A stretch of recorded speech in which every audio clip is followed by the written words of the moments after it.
Good day, good afternoon, good evening, everyone. This is Viper Viperland, and we return. It's Umineko. It's Chapter 1. It's going.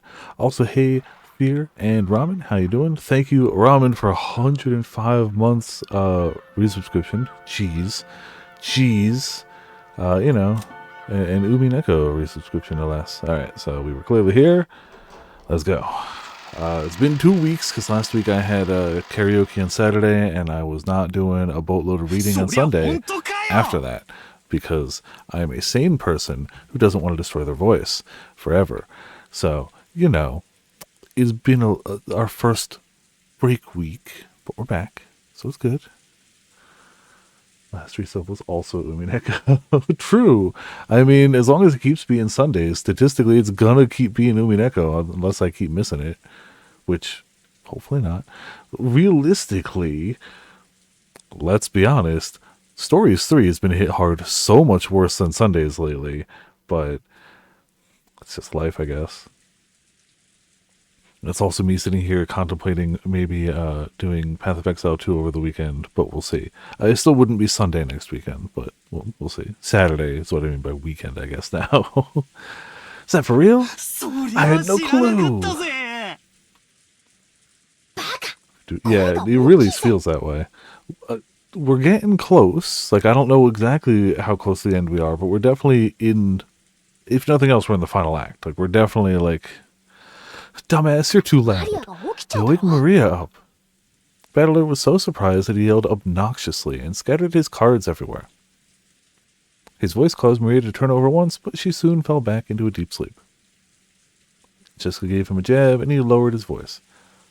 Oh, I won't tell you which one or anything, Ramen, but I did just do a fun thing of releasing an Elder Dragon into the first zone of the game. I wanted to hunt it for bits, and it wasn't showing up in the zone where I was originally releasing it, so I was like, screw it. First zone, Elder Dragon. Still, seriously, now that you mention it, they really did have that kind of atmosphere, didn't they?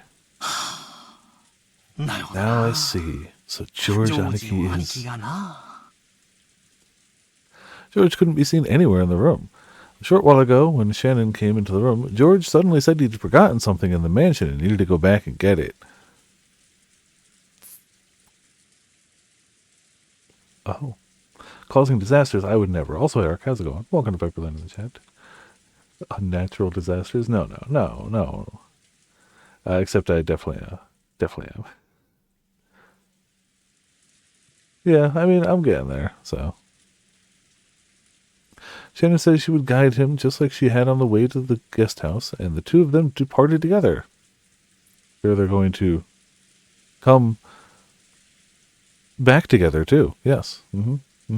Return together, as it were. Well, there's actually been signs of it for a while now.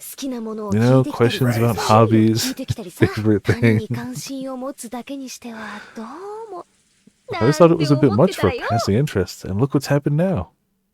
Come to think of it, I get the feeling George Aniki's always been overly nice to Shannon-chan. Now I get it.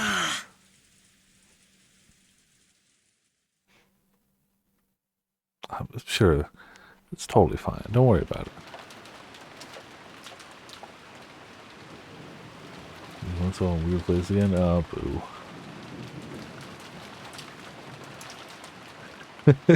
Also, hey Pachi, how's it going? Welcome to Viperland in the chat. Yeah, we still chapter 1 in it, It's raining, it's nighttime, family, money problems. Maybe not money problems, money squabbles is more like it. I still get the feeling that even at their lowest here, these people don't have money problems. They just, they just have, no matter what happens, nobody here is going to be going to, a food bank. They're clearly having problems, but Wishing you well from chapter 6. Oh, geez, you're way ahead.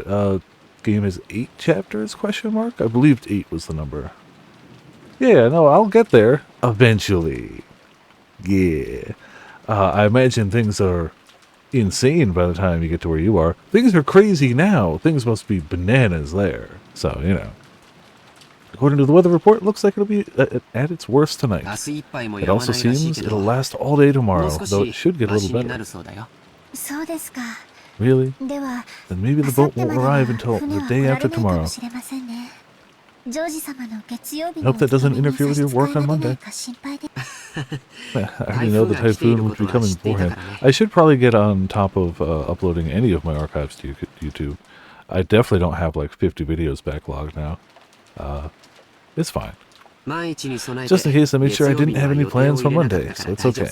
I may not look it, but I really am the type who can plan ahead in the schedule. No, you look exactly like the type who can plan ahead in your schedule. If somebody were to, like, just lay out the entire cast of this game and be like, which one of these people looks like they can plan ahead in their schedule? George would be first. They would pick him first. Yeah. George puffed out his chest, acting proud. I hope she doesn't do the same, because she might break the monitor. Compared to the calm appearance George always had as his oldest cousin, he now looked amusingly like a little kid. Shannon chuckled at this abrupt contrast. It's no surprise you're so well prepared, as someone who will bring prosperity to his company someday. Oh, does she? Very nice. She's good, don't get me wrong. I make fun of her assets, but look, if I was in George's position, I'd have a crush on her too. So, you know. Poking fun is not judgment. Well, making a company prosper really is a tough job. Money isn't the only thing that's important. Man, I know it's just gonna glare it out, but I looked at my other monitor as the wallpaper changed, and I just got 428. You get it. It's whited out because of all the light, but you know. It's the broke friends for life, as we were talking about this family never having money problems ever. Oh man, 428 Shibuya Scramble is so good, and more than like the 6 people who played it need to play it. I learned that while studying under my father. Making a company, it's also, considering that like 50% of this monitor is always taken up when I'm streaming by OBS, chat, and my extra window, and that it's in a very weird position of what is open, the amount of things that end up in those random spots that are still funny and distracting, very high. Very high. Making a company prosper is like owning a castle and leading your subordinates. My dad really loves reading about great leaders during the warring periods of Japan, a hobby that's probably influenced by the fact that he shares Toyotomi Hideyoshi's name. Much of his philosophy on managing businesses comes from talking about them. Did you know? Takeda Shingen, who was feared as the leader of the strongest cavalry corps in the warring period, started out with his troops in complete disarray and didn't have the kind of strong leadership necessary to utilize them well. Soon to be queen. Yeah, you know. Also, how's it going? Welcome to Viperland in the chat. Is that true? It's a little unexpected. In order to unite his troops, Shingen showed his excellent leadership in many ways. For example, when a soldier succeeded well in battle, he would immediately honor them with a medal. Normally, that kind of thing was put off until after the war, and they were all awarded at once. He continued this diligently while on the field of battle. It's very not tsundere little girls. Acting. Who would have thought? Yeah, don't get me wrong, Haruka can be small child, but Haruka is in no way tsundere. Yeah. Also not tsundere. Yeah. Yeah. Who would have thought? Acting rate. Crazy. Bananas even. Fishing even. It's weird that I didn't get a chat notification for that, but good luck on the fishing. Hope you get something good. Oh, 2 tugs? You got something. Is it one I put in, or is it a default? It's a default. That's cool. There you go. Congrats on your eagle ray. Yeah. I've added a bunch of stuff to the fishing bot, but I kept in the default fish just because, you know, sometimes you catch fish. Sometimes you catch goofy stuff. I need to add a little more, but I still don't think we've caught everything, but I should still, like, sprinkle in a little more sauce. And immediately showing his appreciation for his troops, military exploits motivated them in an extremely significant fashion. Also, whenever one of his troops was brought down by an illness, he would be the first to rush up to them and care for them, and so on. Takeda Shingen wasn't just the man who led the strongest cavalry corps in the warring period. He was the person who cared the most for his troops throughout the warring period. So what you're saying is if I play Nobunaga's Ambition, I know who to play as. Oh yeah. I got a... It was like a $8 game on Steam that just... You load it through OBS, you load in some fish, you can even add like sound effects and stuff. Here, you know what? It's gonna shrink the game down if I mouse out of it. I was gonna give you a free fish, but I'll have to. Do you know what? Screw it. I don't care. There you go. Fish. Here's one more for the hell of it. It does have a 2-minute internal cooldown, just so it doesn't get spammed. But like, that's it. I'm hoping it'll get something I added, but it's probably gonna be not. We'll see. Statistically, it's like 50-50. The delicious meal of frog and battery acid. Oh, you got a new record for it, though. You got the biggest, questionable, crazy, stupid meal I've ever cooked in a video game before. We only streamed Tears of the Kingdom for, like, what? 3-4 hours total? And that meme was born? It's great. It's great. And because he was that kind of person, all of his troops went along with him. We got Fear going for fishing. Good luck, good luck. The truth was, Shannon had already heard the story several years ago. But whenever a discussion of his father led to this sort of topic, George would always glow and catch a starfish and look like he was having a great time. So Shannon just smiled without interrupting, urging him to continue. Yeah, I love me some fishing games. So. See, they clearly knew that people were going to think, oh, Patrick, because there's actually a Steam achievement for when somebody catches a starfish and a sponge at separate times. Like, once they've caught both, you get the Steam achievement. Of course, in a capitalist world, money determines both your strength and the height of your fortifications. But you can't build up a castle or succeed in war by yourself. Such things can only be accomplished with the support of many subordinates by borrowing their strength, or borrowing all of their money in the case of billionaires these days. You know. Why not make billions upon billions upon billions of dollars of untaxable wealth while your employees all live on food stamps?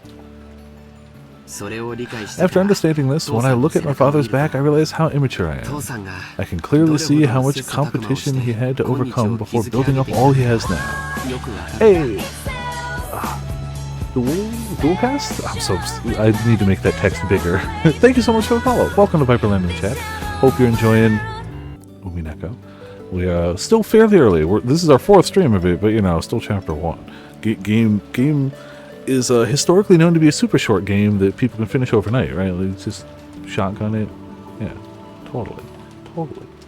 Yeah, the P4 remake, I'll probably check it out. I think P4 is still my favorite of them overall, but I've played it so many times already that, like, I'm not in a rush. Like, between P4 Classic and Golden, I must have played through that game 3 to 4 times, like, start to end. It is great, I love it, but I don't know if I need another right now. What I'm excited to see. Yeah, no, I love the game. Joe-sama, you truly look up to your father. Watch the anime. Nah, I'm okay. Nah, I'm gonna avoid all the Persona animes, kind of the same way I avoid Danganronpa animes. It's totally... Nah, that's fine. I'm jealous. Sorry, that's not how I meant it. I'm sorry, that's not how I meant it either. That's true. I can't imagine any of them are as bad as Danganronpa's OG anime, because that's just not good. But I'm okay for now. I do need to start Fate 0 now that I've finished Fate, all 3 routes, Unlimited Blade Works, the anime, and Witch on the Holy Night. I should start Fate 0, then I should play Hollow Ataraxia. And then I'll probably do... I'm currently replaying, because I never finished, Assassin's Creed Odyssey. I did not watch a Stay Night anime. I would only watch it for the lulz. But I get the feeling I'll probably keep an eye on when Fate Samurai and the new Assassin's Creed in Japan go on sale. So we'll have our old-timey Japan block at some point. Tsukihime, I believe it's weird because I know you can play it in a browser, the old version. There's an updated version that seems to be out on PS4 or 4 or 5, whatever, PlayStation. So I don't know. I wouldn't mind checking it out. Oh, it only has one route. Ew. So what you're saying is the browser version is the preferred version right now. Or I wait until they actually make the whole damn thing. Either way. Well, now that I really enjoyed Witch on the Holy Night, and knowing that that's, while they're still in the same universe as Fate, it's more in the Tsukihime arc of things. Now I'm interested in Tsukihime. Before, all I knew about it was that blonde girl. But now I'm like, oh, okay, it's in the same, like, storytelling. So, I'm interested. I don't know, it's not like the highest on my list right now, but it went from, that's a game I recognize the name of, to that's a game I should play. When the two of them awkwardly looked at the feet. Like, dude, you have the girl you're crushing on alone in a gazebo in a typhoon where no one's gonna bother you, and you just sit there like, business, money, my dad, business. And then you fumble the first thing you say to each other that isn't business, my dad, money. How, like,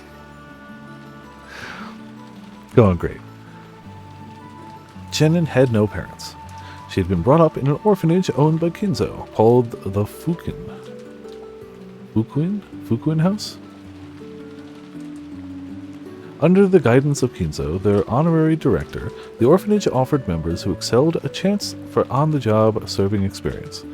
If their efforts met with Kinzo's approval, they'd be able to leave the orphanage and work as servants for the Ushiromiya family.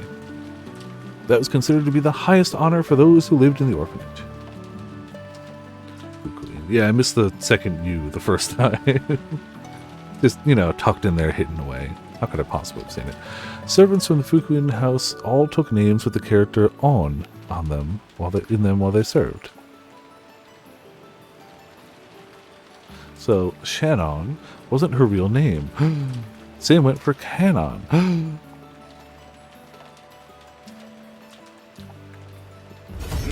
All of the members of the Fukuin house were orphans. At least they were all people who had been separated from their parents under special circumstances. Because of this, the orphans had been taught to think of each other as their only family. That's why it seemed so natural to both of them when Kanon called Shannon his sister. And while both Shannon and Kanon were working on the mansion today, there were several other servants possessing the On character in their names, such as Manon and Lennon, who often worked on a rotation schedule. However, there were not many servants who stayed with the Ushiromiya family for long. But Kanon was Kanon. It's non-canon name. Yeah, super healthy. You can't have other family besides us. To be fair, on paper, I can almost see the idea of, like, you guys were probably in, like, bad situations or no situations. We're family here, but it's the word only that really just cuts, The orphanages be that way. Thankfully, I'm very happy to say I have no first-hand experience with that. So, orphanages in media sure do. But yeah, especially when you're out in an area where adoption happens at all. Yeah. It was standard for them to quit after 3 years, so you could probably say that Shannon, who had been working for 10 years, was a noticeable exception to the rule. You could say that, yeah. Working as a servant for the Ushiromiya family was a heavy burden to bear, but the pay wasn't bad at all. Working for a full 3 years would earn more than what was needed to enter mainstream society. That was why, even though the orphans realized what a harsh task working for the Ushiromiya family was, they still hoped to be accepted. Maybe the fact that Shannon managed to continue working for 10 years wasn't because she had more willpower than the other servants. Maybe she'd gotten stuck working for 10 years because she didn't have the courage to say she wanted to quit. Excuse me. Kinzo couldn't even trust his own blood relatives, and those excellent servants sent from the Fukuin house were the only ones he could rely on. Because of that, Kinzo would sometimes allow them to wear the family crest, as servants under his direct control, and have them work close to him. You've been working here for almost 10 years now, right?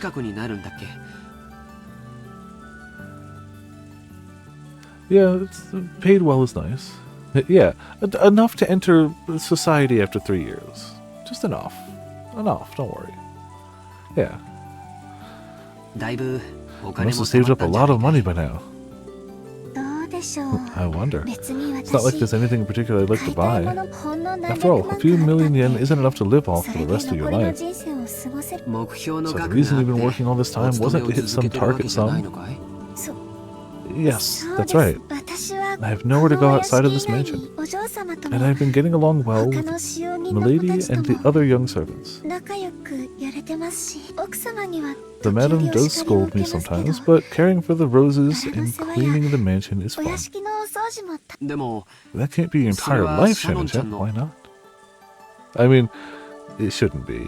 You should have at least, days off, time off, No, Sayo-chan.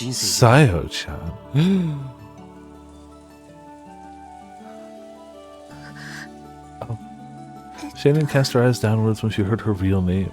She understood what George was trying to say and fell silent. Something I learned as I continued to study even after becoming an adult and a full-fledged member of society. A human's life is not as monotonous or short as we thought when we were kids. All school-age kids have certain fears they can't shake. They wonder whether they'll live the rest of their lives like sleepy classes after a monotonous and boring school day, spending their time in a carefree laziness without anything interesting happening until it's all over. And laughed. However, life's only like that for underage students. Compared to a human's life, the time they spend as students is nothing more than a blink of the eye, a period where they break through the shells of their immaturity. The inside of the shell might be a hot, suffocating, and boring world. But the world beyond that shell is vast and filled with limitless possibilities. So far, your life has been trapped inside the shell called Shannon. I think you're under the mistaken impression that your life will continue like this forever. That's... Shannon couldn't deny those words. She'd been unable to harbor any clear doubts about her lifestyle. And since she never had any hope or goals for changing herself, she'd lazily continued living the way she always had. And if asked whether this life was satisfying, she wouldn't have been able to nod. She may have been intentionally averting her eyes from the truth. Without George's admonishments, she would have continued pretending not to notice as her real life slipped away bit by bit, neglected. George-sama, is it wrong for me to continue living this way? Yeah, it is. Oh, and by the way, didn't you break one of our rules just now? George immediately gave a strict answer, then broke out into a mischievous smile. Shannon already knew what she was being chided for, and she hung her head again, apparently embarrassed. Didn't you promise not to use Sama when the two of us are alone? I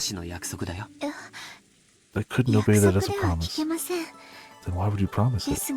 But if it was an order, I would have to obey it. Because I'm furniture. Speaking of healthy mindsets, then it's an order. Yes. Certainly. George-san. As Shannon hung her head, her face red, she said George's name again, this time following it with San. Yes, that's fine, Sayo-chan. George smiled at Shannon, no, Sayo, to praise her small act of bravery. You literally ordered her to do it. I don't know if that's you had to order her. I don't know if that's, but you know what, fine. This short exchange alone made it clear how far back the relationship must have stretched. For a long while, the two talked as if the weather raging about them didn't even enter their thoughts. They talked about the many memories they'd built during their relationship that no one else knew about. Every once in a while, a flash of lightning would attempt to interrupt them, but this could sully neither the roses nor the time they spent blushing at each other.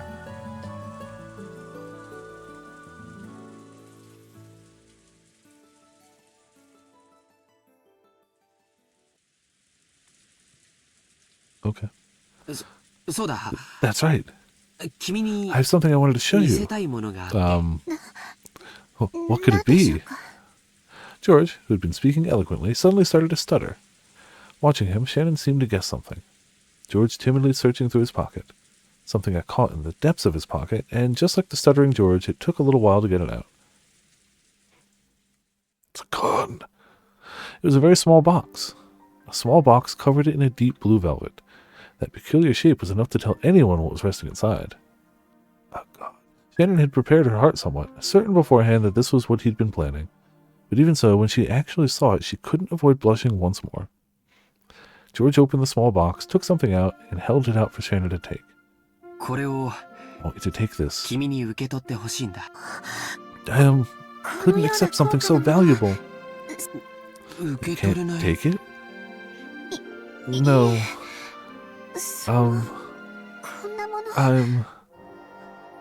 Bro, couldn't even afford a really big box. I know. Come on. Basically destitute, these guys. No money whatsoever. I'm unworthy of such a thing.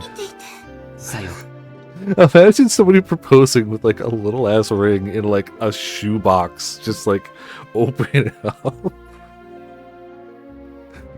Go bigger, just briefcase. You put the briefcase down, open it up, a tiny little ring on just like a pillow.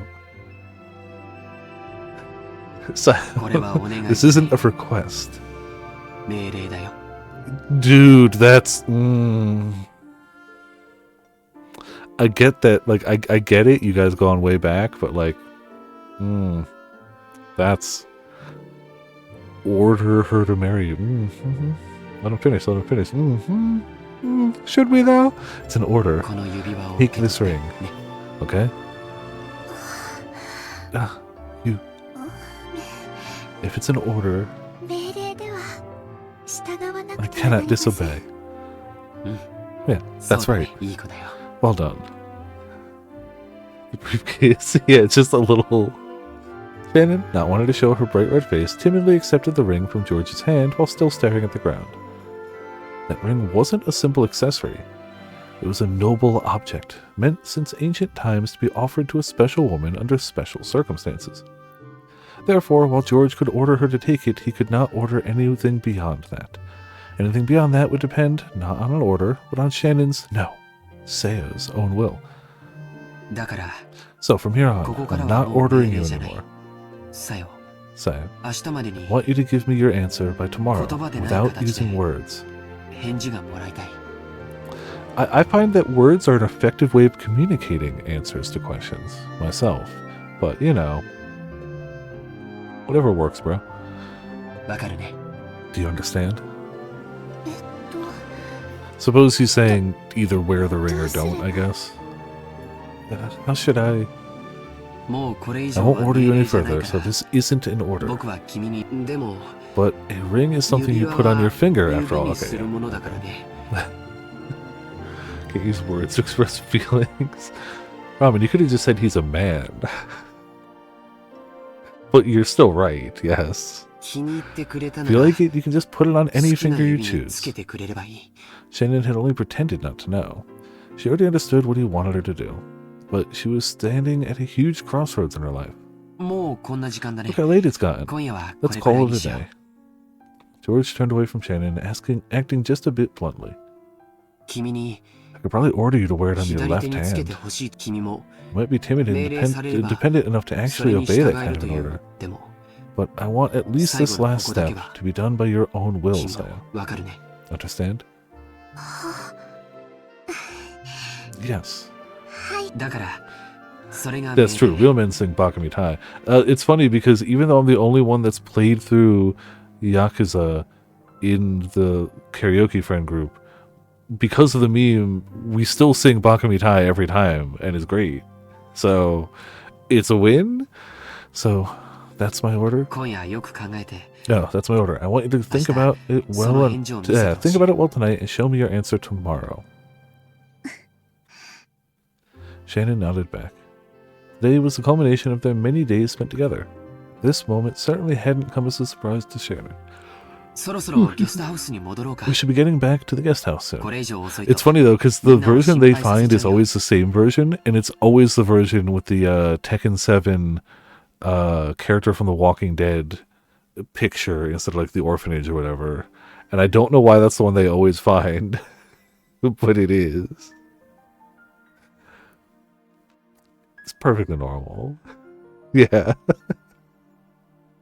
So he's just crying over it. They cut to it, and it's just him with his bat and leather jacket. We should be heading back to the guest house soon. If we take any longer, we'll make everyone worry about us. Oh, I'm sorry. I just remembered something I had to do in the mansion, so I have to go back to the mansion. A time like this? Is that true? George stared into Shannon's face as he laughed mischievously. He definitely saw through Shannon's lie. However, when he saw how she felt, he could sort of understand that she might be so embarrassed that she'd want to be alone. So because George realized the meaning behind Shannon's lie, he accepted it.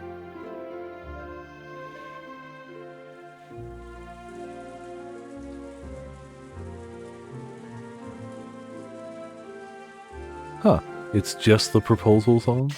Oh, well, that's over. Time continues ever onward.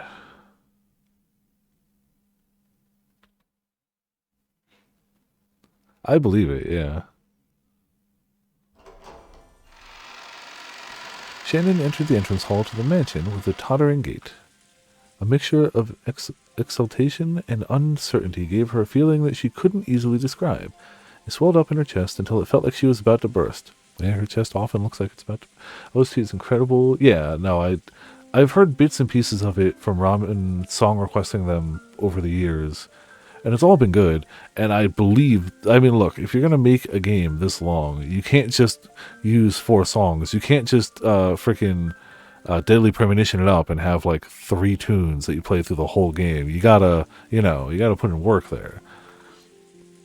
After stopping for a second in front of the servant room to take a deep breath and calm her heart, she opened the door. Well, you have all cheese, yeah. Look, you're right, but also 14 still does have a big enough soundtrack that they could mix it up. That's a choice on their part. The soundtrack is massive for 14. They don't have to. They choose to. Inside, Goda, who had been ordered to take the midnight shift at the mansion tonight, was absorbed in a worn-out crosswords puzzle magazine. I feel like the only other game off the top of my head that has like a crazy big soundtrack like that is the Final Fantasy VII remakes. Both parts of that, the soundtracks are stupid big. It's just ginormous. He looked up for an instant to see if one of the family had come, but when he realized it was a fellow servant, he returned to his puzzle as if nothing had happened. Genji-sama told me to come and help you. So, that's a relief. I was just about to go check that the mansion was fully locked up, but I felt uneasy about leaving this room unmanned. After all, Cross-sama and the others' meeting looks as though it will continue for quite some time. Yeah, look, when you take family arguments and money arguments and combine them with a big family that has big money, you have a big conversation. So, too big, yeah.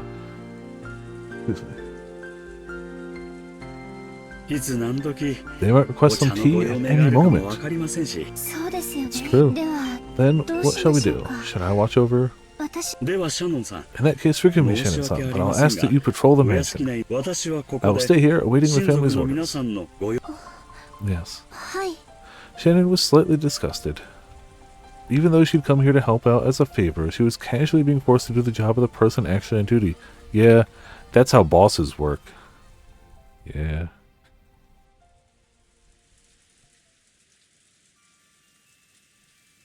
Oh, hey, you're here to help? Do my job.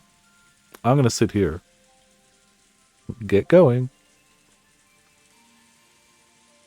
Furthermore, after one-sidedly forcing that task on her, Goda returned to his magazine once again and became immersed in his crossword puzzle. Shannon bowed her head as a token sign of respect for her elder, then left the room to patrol the mansion. Thanks to her being a bit ticked off, she managed to suppress that floaty feeling she'd been having until just now. Yeah, a good way to crash yourself back to reality.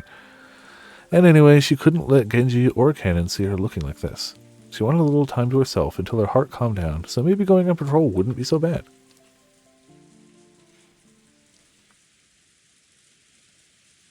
She began to hear the tumultuous voices of the family discussion coming from the dining hall. Someone was speaking at great length, all of them, only to be interrupted by someone else, all of them. This second person also began to speak in a very long, drawn-out fashion until yet another person interrupted. Yeah, that kept on repeating. It was as though their displeasure was seeping out through their voices. She had been told to go to the guest house, so it would be bad if Kraus discovered her. Thinking this, Shannon dashed past the dining hall. Then she went along a prearranged route through the dark mansion, checking that all the locks were secure.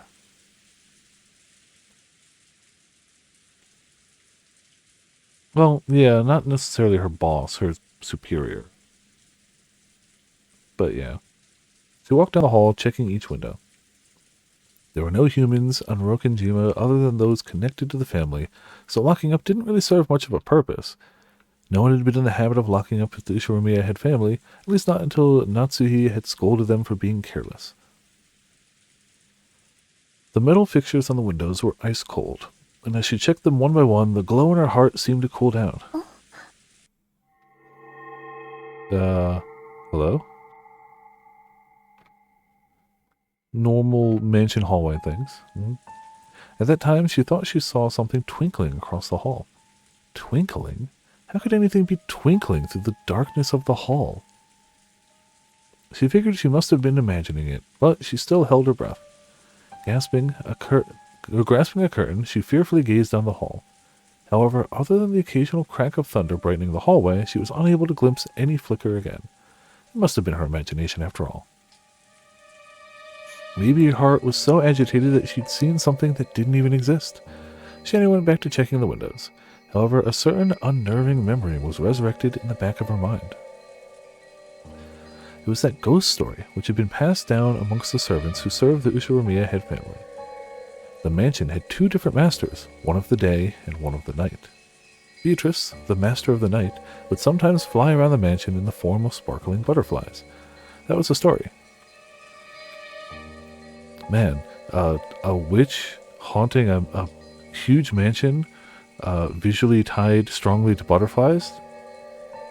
No, can't think of any other. No. Come to think of it, didn't Kanan-kun once say he'd seen it with his own eyes? Though he got sulky when I said he must have imagined it and refused to believe him. Could it possibly be true? Yet no one else, never. Yeah. The roar of the thunder gave no answer.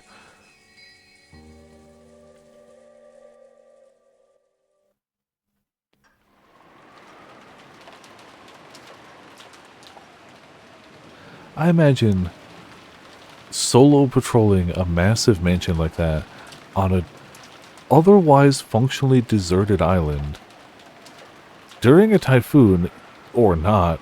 That's got to be one of those times where you're like, yeah, I can believe ghost stories. Yep, yep. I can believe this place is haunted. To fear in the dark, the sky is normal. Yeah, exactly. Very normal. Oh, hey.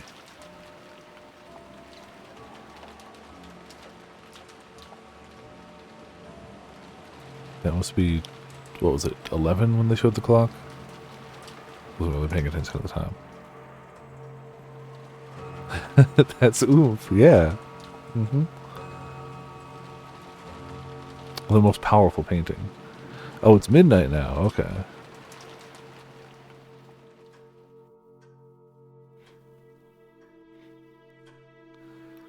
Time flies when you're arguing about money and flirting awkwardly in a gazebo.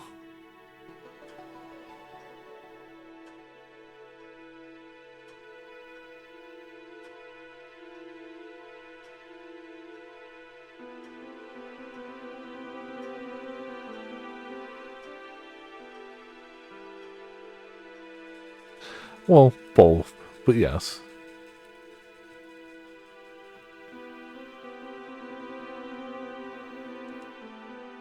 Oh, he did make it back.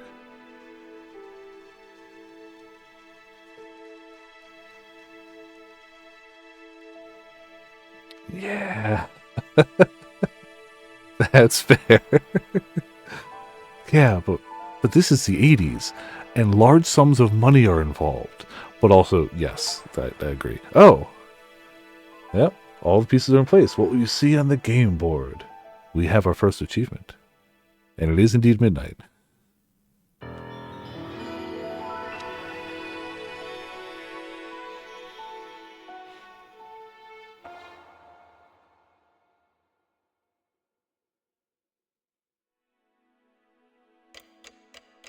Oh. Okay. The night happens. As nights often do.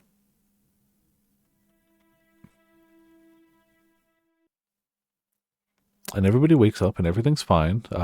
They found a peaceful solution to their money problems. The second day. I forgot that this takes place before me. I was born in 87, so this is pre-Viper by a year. Genji tightened his bow tie and looked outside through a crack in the curtains. Maybe the rain had died down a tiny bit since the previous night. But the thick rain clouds didn't seem like they'd be letting any trace of the morning sun get by. So you could be born? Yeah, definitely. It's one of those weird, like, chaos theory effects of, like, one of the butterflies flapped its wings and I was born. The morning was dim and far from refreshing. It seems it will last all day after all. Sorry for keeping you waiting, Genji-sama. Cannon finished checking his appearance and exited the washroom. They figured to play this year. Yeah, because it's the anniversary. October 4th this year is a Sunday. Oh, okay. On their normal schedule, it was rare for anyone to have to suffer going straight from a midnight shift to an early morning shift. They were on a special schedule for the 2 days of the family conference. However, unless the typhoon passed today, the relatives' stay on this island would last until tomorrow. Cannon thought it best to be prepared for the special schedule to last. I definitely read that. Can I go back? Is it up? Last yesterday. Cool. The two of them left the guest house, opening their umbrellas. The rose garden had been devastated by the wind and rain on a previous night. Even though they'd spent several days making it beautiful to welcome the guests, one stormy night was enough to ruin it. I would argue this is more than, like, your average stormy night. I feel like a typhoon passing over you is a little more than like, well, it's blustery out. Cannon sighed. The two headed for the mansion. They were supposed to meet up with Goda and prepare breakfast. Goda was such a perfectionist that he had probably already woken up and was probably already preparing a breakfast as exquisite and elegant as glasswork. They reached the overhang by the entrance to the mansion and folded up their umbrellas. Genji took a bundle of several keys from his pocket and unlocked the front door. The Ushibamiya family mansion was the only thing in Rokkenjima, so in the past they hadn't been in the habit of locking up. However, Natsuya had ordered that the mansion be locked up from midnight to early morning. Ever since then, unlocking the door in the early morning had become part of the servants' morning shift. This task had been given to Genji and Cannon so that Goda could start preparing breakfast as soon as he woke up. Okay. I am a little sad that I made the sale for that big card on eBay yesterday, right after, like, as stream was ending, like, because I keep my phone here, so I see notifications, and I didn't get a notification for that until after the stream, or like as I was wrapping up. Would have been great to look down and be like, wow, sold a big card on stream, and had to have it happen. Still surprised it sold, but, you know, ain't mad. I'm a little peeved it sold on a Saturday night of a long holiday weekend. So I packed it up today, but I won't be able to ship it out till Tuesday. Silence had fallen in the mansion, giving the impression that the mansion itself was still asleep. I mean, a good chunk of that goes to shipping cost and eBay's cut. But I still end up with, like, I think I looked today and it's like $410 out of that out of pocket. Which ain't bad. Still a profit compared to what I paid for the boxes. I should post pictures of the other stuff, but I don't think I got any of Grimm's favorite character in that box. I don't know if they're in that arc that the box was from, but I should still be like, hey Grimm, you want any of these? Well then, let us begin the morning chores. Hi. Yes, sir. The two of them split up and began opening the curtains throughout the mansion. If the curtain stayed closed, the mansion would remain enveloped in a faint darkness, as though it was still trapped in the previous night. Following a well-rehearsed procedure, Cannon went around the mansion, opening the curtains for one window after another, without having to retrace his steps once. Yeah, don't get me wrong, it's not a small amount of money. This is my number 3 biggest card I've ever sold. But I did also spend, I bought 4 boxes to open at $45 a pop. So we're not saying that it was like a free, if I cracked like a $3 pack and opened that, it would be absurd. I opened 4 whole boxes, so, you know, it's still profit. I still ain't mad, not complaining, just putting it in slightly better perspective. Still really happy with that, don't get me wrong. Even with this horrible weather, drawing the curtains made it feel just a little bit like morning. While doing that, he passed in front of the kitchen. Yeah, exactly. No, we take the wins. Even if it had just broken even or just a little under, where it's like, oh, I paid a few dollars to be able to open a bunch of packs. Awesome. That's kind of what the Magic situation was. It hasn't sold yet, but the card I got from the Magic bundle, listing it for, I think it's listed for $95.90, and the bundle cost me $130. If I sell that and I got all the other cards from it, and I got a cool box and like other stuff, I consider that still a win. Though, if I saw the other stuff from the box, it might do okay too. Even though he hadn't smelled anything yet, his stomach started aching for some of Goda's prized cooking. Good morning. He tried to greet Goda, who should have been getting breakfast ready, but Goda was nowhere to be seen.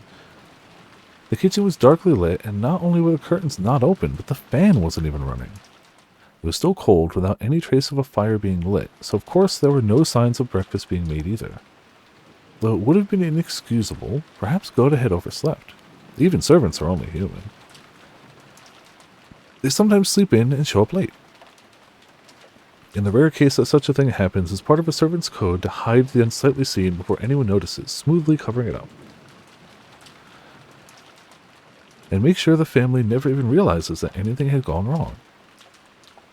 Cannon took the receiver off of the phone that had been fitted to the wall and dialed the number for the extension line in the servant's sleeping room. He couldn't hear that characteristic sound of a dial tone. Cannon tried picking up the receiver again, but even so, he couldn't hear the usual dial tone. He tried dialing again, but it had no apparent effect. Robot 2.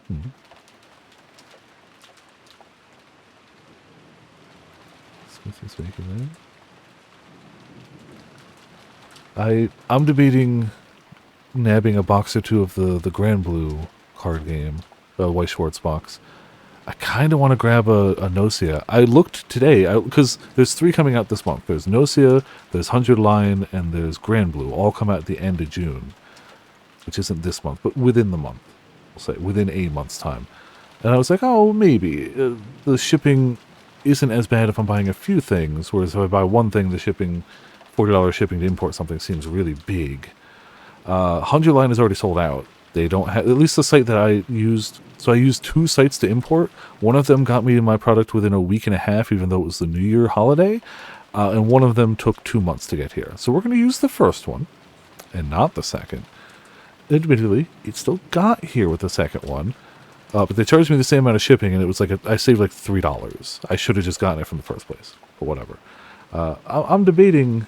I really kind of want to grab a Nocia one, because that ain't going to happen again. Nocia's, it had no publicity when it came out. It got a really good anime just recently, so there's a bunch of hype right now, and it's never going to get it again, because now it's done, and that's fine. So, like, I gotta grab that, but I want to grab a Grand Blue one, too, even if it's going to be Japanese.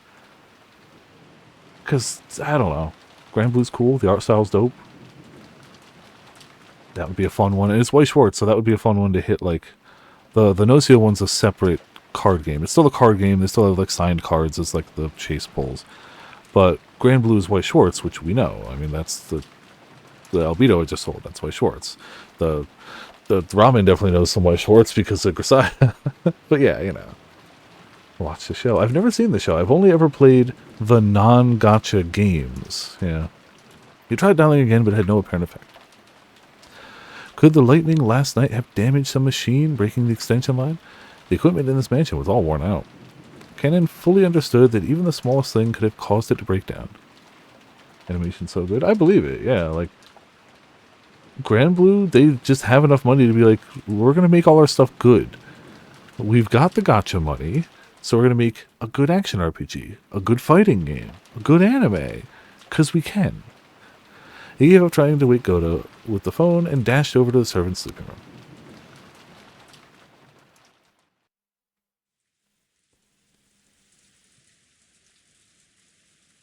How long has it been since I stopped sleeping and stared lazily, staring up at the ceiling?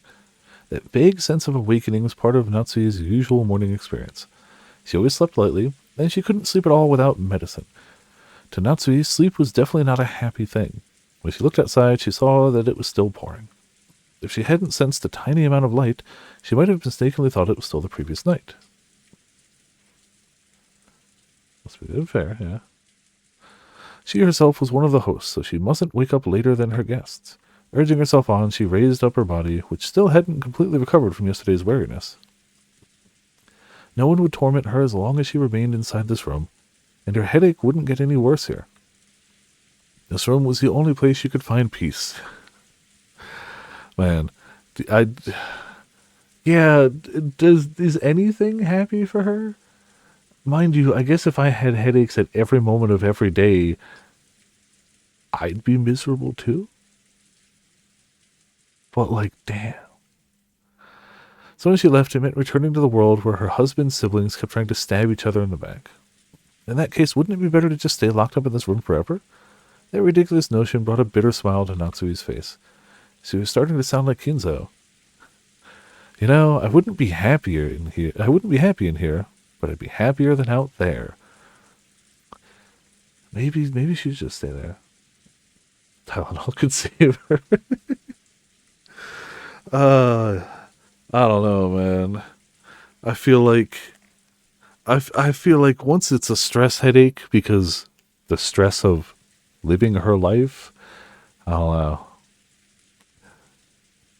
Who knows? The bright pink is calming. Yeah, definitely. It's not quite as bright, but I don't know what the hide UI button is. I can just right click, yeah. Yeah. She was starting to sound like Kinzo. Though she often complained about Kinzo staying locked up in his own room, and refusing to attend to everyone else, the truth was that she longed to do the same. Natsui gave her head a small shake, and her fantasy was replaced by the reawakening of her usual headache. Dude, if you suffer from chronic headaches, why would you ever shake your head? Like, come on, you gotta at least try. Chronic headaches is that you develop immunity to those low painkillers. Oh, damn, alright. That sucks a lot. 1986, she's never had it yet, save for like a year tops. True. When she reached the doorknob, trying to leave the room, her hand touched the scorpion charm that she had hung from it before going to sleep the previous night. It was Maria's charm, which Natsui had received from Jessica. This might be the longest in this game we've gone without an ooh. Even like by the first stream, I think she was introduced in the first hour, right? Ish. Didn't Jessica say something about it having the power to repel magic, telling her to hang it from her doorknob?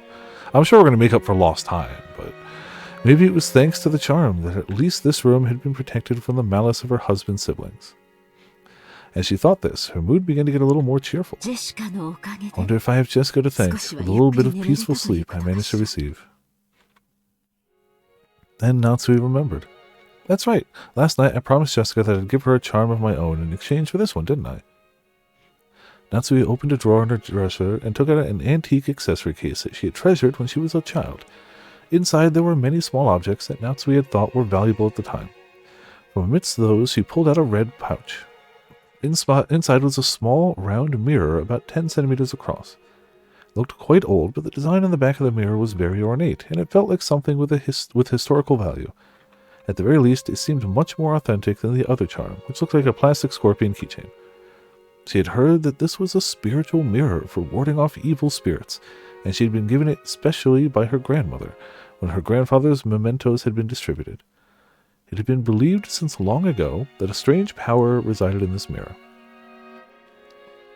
Perhaps people thought it could reflect calamity and malice in the same way it reflected light. Natsui returned the mirror to its pouch. It would probably be a fitting object to hand over to Jessica. Just as she was placing it in her pocket, the sound of someone knocking on the door suddenly echoed through the room. Hi. Yes? Good morning, madam. It's Genji. My apologies for waking you so early. Coming now. What is it? No servant had ever come to her this early in the morning, nor had they come to wake her in person. Perhaps something bad had happened. Maybe some fatal oversight had been made while preparing breakfast, something that would shame the household in front of their guest. Not shame. Anything but now. How dare they? We looked bad in front of our guests. And not looked bad, just looked like our servants were also human. And sometimes sleep in occasionally. You know. Crazy thing to jump to first. Yeah, you know. But I guess when you're a rich family hosting your rich siblings in your rich mansion on your rich island, that's your biggest stressor. Is what if tea and crumpets aren't perfect? Natsui took a deep breath in anticipation for whatever trouble she was about to hear of.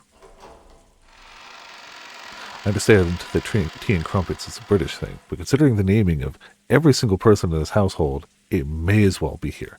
When she opened the door, Genji once again gave a morning greeting while bowing deeply. Natsui tentatively responded. Good morning. Chronic headache. What if you burnt the toast? We're ruined. Yeah, no, that leads to stress headaches. Yep, definitely. You know, you'd also think if she does suffer from chronic headaches, she'd wear her hair down. Because, like, that don't help. I'm not going to say it's the cause of it, but it is just another thing in addition to it. But no, not just wears it out, but wears it, like, up. My apologies. It would seem that the telephones have broken down due to the lightning last night. The extension telephone isn't working, so please forgive my coming to see you directly. I mean, it's fine. It's a fade, and it's really noticeable when like she takes the back end and brings it up. It's totally normal. It's how hair works. It's fine. The extension telephone isn't working. That would be troublesome. Speaking of weird things hair does, my hair is slowly going gray. Fine. I have no problem with this whatsoever. I have two complaints, however. First of all, I wish it's instead of just random hairs, I wish I got a dope-ass streak, because that would be dope. Second of all, I wish it would happen either faster or slower. I don't care if my hair stays the color it is or goes gray. That doesn't bother me. It's just the transition period is just like, pick one. Just pick one. Just pick, please. That will be troublesome. Will it be possible to fix it? I'm afraid we don't know the location of the damage. Later on, I would like to call in an expert and have him repaired. Does that mean we'll be unable to have it repaired until after the typhoon passes? Unless you're going to get an expert onto this island during a typhoon. Yes, it does. I absolutely want the rogue. Yes. Look. It's cool, okay? I grew up on the Saturday Morning X-Men. That would be dope. And Calico's hair is going slightly gray, and she's got a bit of a stripe, and it's like, come on! Why can't I have that? Repair expert. Yeah, obviously. So it's not just the fact that I don't get that luck. It's that I get to see someone else. It's like, damn, you got the dope-ass streak. Man. Then it will remain broken down for the duration of our guest stay. Will that hamper our efforts to care for our guests? We will do all we can to ensure there are no problems. Yeah, exactly.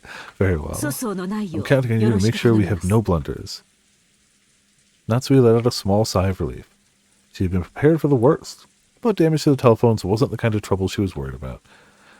Now, if she knew that there was currently nobody in the kitchen preparing breakfast, I'm pretty sure her head would actually explode. Then again, even in this world, this would probably be enough to spark sarcasm from Ava. Why do you care? You hate your family so much. Why do you care what they have to say? If she makes a sarcastic comment, who cares? Rich people care, unfortunately, is the answer. Rich people care. That's what you gave her head. When you have no other problems in life, you have to make the smallest things that happen a problem. Because you have no other problems. That's what you gave her head a light shake. Stop doing that! Are the preparations for breakfast proceeding well? As to that, we haven't been able to find Goda. The arrangements for breakfast have yet to be carried out. She is a rage bait god. Yes, no, you're not wrong. Like, absolutely. What did you say? Oh, imminent head explosion. Natsui was indignant. I can English. To her, this was a much bigger problem than the phone's not working. And despite that, this piece of information was the part that had been postponed. Why did everything go well most of the time, and then come to something like this whenever the relatives were visiting? Natsui put her hand on her forehead and shook her head. Stop shaking your head! Well, I suppose I guess the damage is already done. Look, there's nothing that the situation of her head is going to change when she just got that news. Well, I suppose he slept in. At any rate, just see to it that someone hurries up and prepares breakfast. I don't care who. What? Natsui exited into the hall and turned around for a second to close the door to her room. The creepy thing she saw there silenced her completely. The doorknob? It was an unpleasant sight, as though someone had dipped their fingers in a reddish-black liquid and scratched at the door around the doorknob. Oh. Good thing she had the charm. It was probably some sort of awful prank, arranged by some person who wanted to make it look as though they tried to force the door with bloody hands. Yes, make it look like prank. These things. What sort of prank is this? Oh, it's your standard bloody door, midnight, bothering prank. Yeah, it's fairly standard. Maybe it's only standard in this mansion. I don't know. It's fine. Typical Sunday, no big deal. Yeah, exactly. I also just noticed it as I came to call you. I'll clean it later. Yeah, it doesn't. Now it's too late. This is a vulgar joke by one of the guests. Look, lady, not everyone is out to get you. Only most of them, and it's only really because you have a wealthy family. But, like, disgusting. Truly disgusting. Do that to the bros every now and then, you know? Yeah, exactly, you know. Who in the world would pull such a childish and disgusting prank? Probably a disgusting child. Natsui had a pretty good idea, but of course, there was no proof. They probably wouldn't think to check fingerprints at this point, but I feel like that's the obvious answer. So even if she pushed the idea, it would just seem as though she was making a fuss about nothing. In fact, it would surely be better to act as though she hadn't even realized that such a prank had been played on her. Ah, yes, the perfect rage bait counter. What? Do forensics anyway. I feel like they didn't print everyone as they came in. Yeah, so you do it now. You're telling me that nowhere in this building is there like an ink stamp in the 80s in a wealthy building. You're telling me that doesn't exist? Come on. Come on. So you just print them now and then compare them.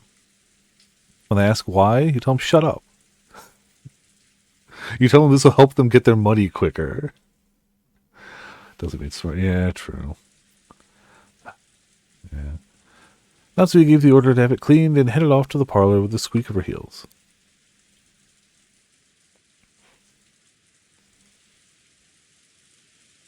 When Natsui and Genji arrived in the parlor, Eva and Hideyoshi were already there. Good morning, everyone. Morning, Natsui-san. I heard Goda-san would be making us breakfast too. My stomach's been getting all excited since I woke up. He does, yeah. Gotta write those letters, it's important. My stomach's, waha, ha ha ha. After all, it seems food is all you can look forward to at the head family household. Giggle, giggle. I'm pleased to see that you too are in high spirits so early in the morning, Eva-san. With a wary expression, Natsui returned Ava's gaze, which was fiercely competitive despite the early hour. Man, imagine being a problem person in the AM. I don't got the energy for that. Then Kennen jogged in. After bowing in apology to the relatives for running inside the mansion, he noticed Genji and told him something in a small voice. Kennen, have you still not found Goda? My apologies, madam. I went all over the inside of the mansion and the guest house, but I still haven't found him. Where in the world is he gone? At any rate, breakfast is a higher priority than finding Goda right now. See to it immediately. Yes. Kennen glanced at Genji.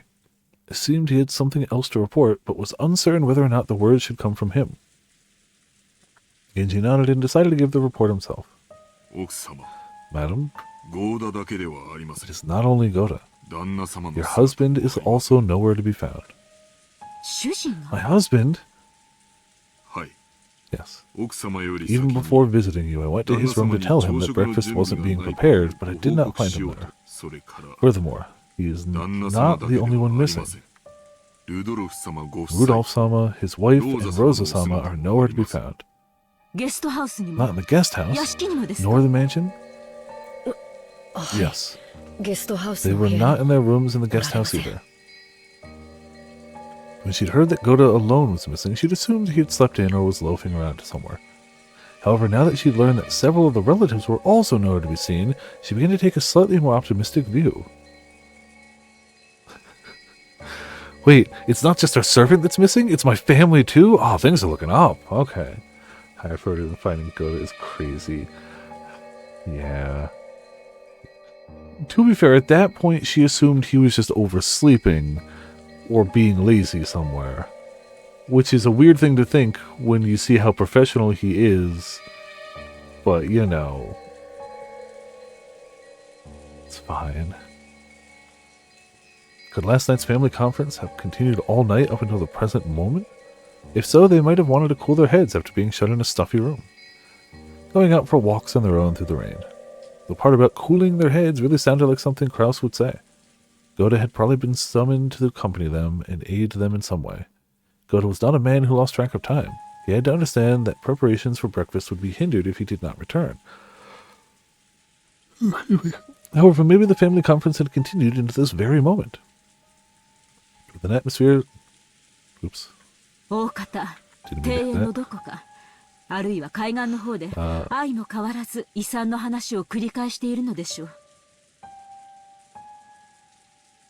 Would make it hard for anyone to slip out. Yeah, I accidentally hit control, which is the skip button. Yes, that theory would be quite convincing for Natsui. She remembered the illusion she'd felt that morning as though the previous night had never ended. When she learned that the feeling wasn't just an illusion, she once again took a deep, weary breath. After all, that banquet of filthy vultures circling Kinzo's property was still going on. Yeah, I'm hitting enter to progress text, but apparently right control is skip. Don't love that, but you know, it's fine.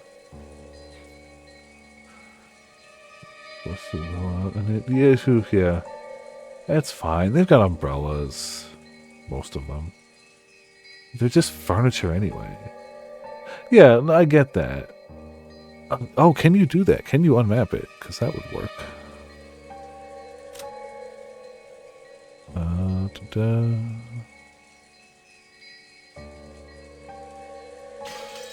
It would be options.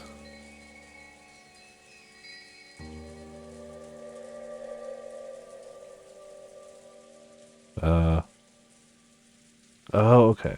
That's fine. It's in there.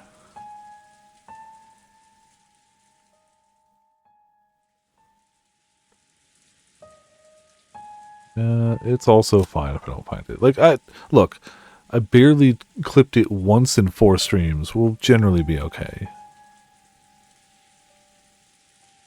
Yeah, it's fine. That's true. It's a good idea to save anyway. Always a good call.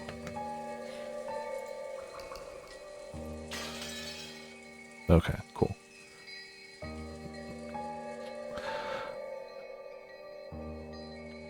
Perhaps they're still discussing the inheritance somewhere in the garden, or maybe the beach. At any rate, if we don't call Goda back, we'll never be able to begin preparations for breakfast. Yeah, it's going to be hard to call anyone. That's what he's saying. Are Nisan and the rest still continuing the discussion? Are we going to have food? She had planned to say it in a small voice, but Hideyoshi overheard Natsui and managed to grasp the situation. Nisan and Rudolph sure are tough. Maybe it's just youth in Rosa's case? Just a bit after midnight, the two of us were so tired that we headed back to bed. Though I do remember that Nisan and the rest were still having a heated discussion at that point. Men certainly are unpleasant when they get all fired up. Natsui snorted, her face still blank. Kanon, search outside.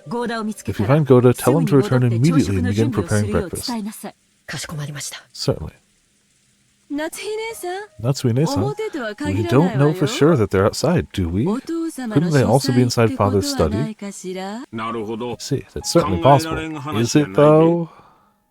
I don't know what path their conversation took, but there's certainly a chance that they moved to Father's study and let him in on the discussion. He doesn't care. I can imagine that Father would... I can't imagine that Father would willingly let them bring such a detestable topic into his study, or their detestable bodies.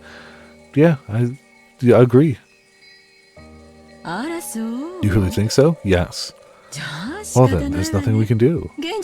I'm sorry, Genji-san and Kanon-kun, but could you search outside? It wouldn't be that strange for Nisan to suggest they go outside for a walk to cool their heads. Even in this weather. I'll go to Father's study. Who knows, they might actually be there after all. Eva-san, I couldn't ask a guest like you to exert herself so. I will go. I can also wish him a good morning while I'm at it. Oh, then I'll leave it in your hands. But I somehow doubt he'll return your greetings. Yup, seems unlikely. Natsui-ne-san, have you always been on such good terms with Father? I don't know whether you could call it that, but I'm sure that I've gained his trust as the wife of the successor to the Ushobumiya family. Then I'm sure he'll at least answer you, right? I'd like to at least have breakfast with Father. Good luck with that. Do you think you can convince him to come down and join us? No. I don't think a gun to his head could convince him to come down and join you guys right now. Seems that he thoroughly despises the rest of us, but I'm sure he'll listen to you if he trusts you that much.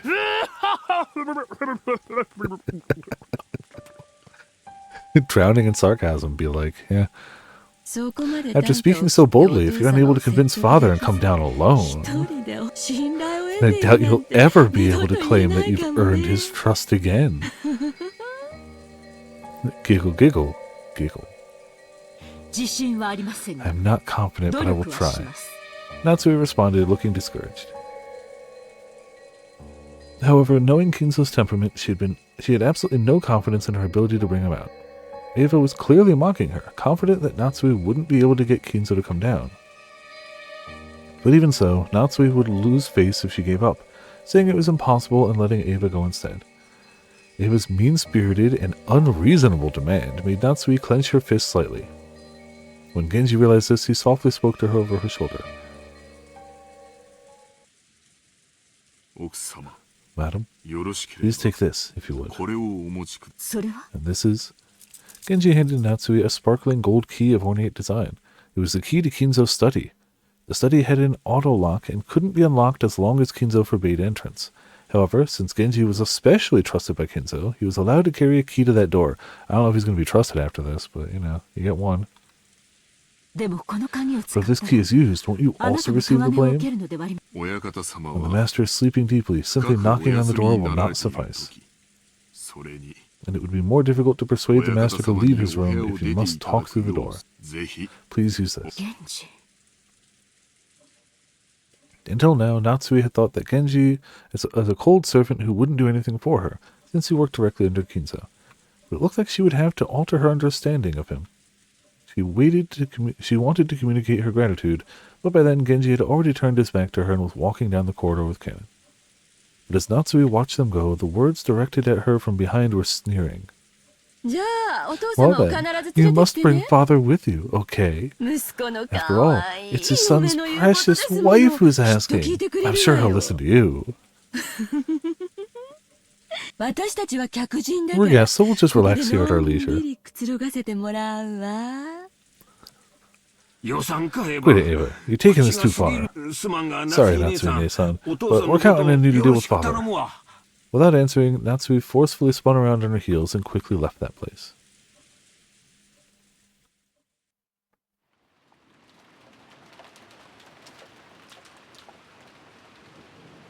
After all that excitement the previous night, there was no way anyone was going to wake up early. George, Aniki, Jessica, and I were snoring loudly on the beds in the cousins' room. But Maria, who had gone straight to bed without joining in, was completely awake. It's ooh time. Excuse me. As she rubbed her sleepy eyes and looked around, she was met with the loud snoring of the other three cousins.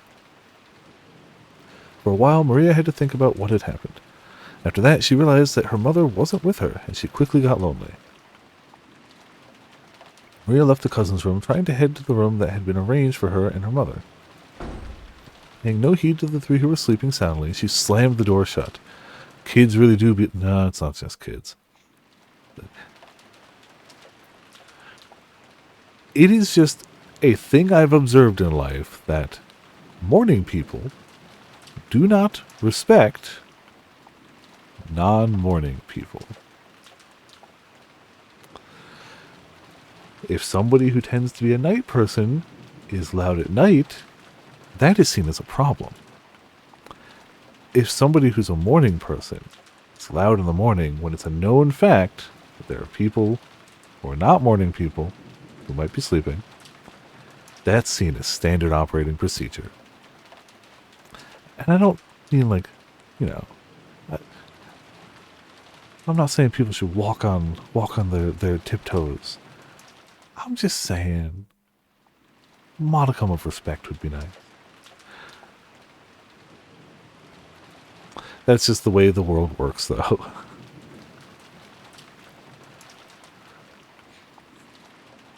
I mean, yeah, it was definitely way worse then. Yeah. To be fair, I don't have anybody slamming doors, even then. I mean, occasionally my nephew, but he was a kid then, so, like, what could you do?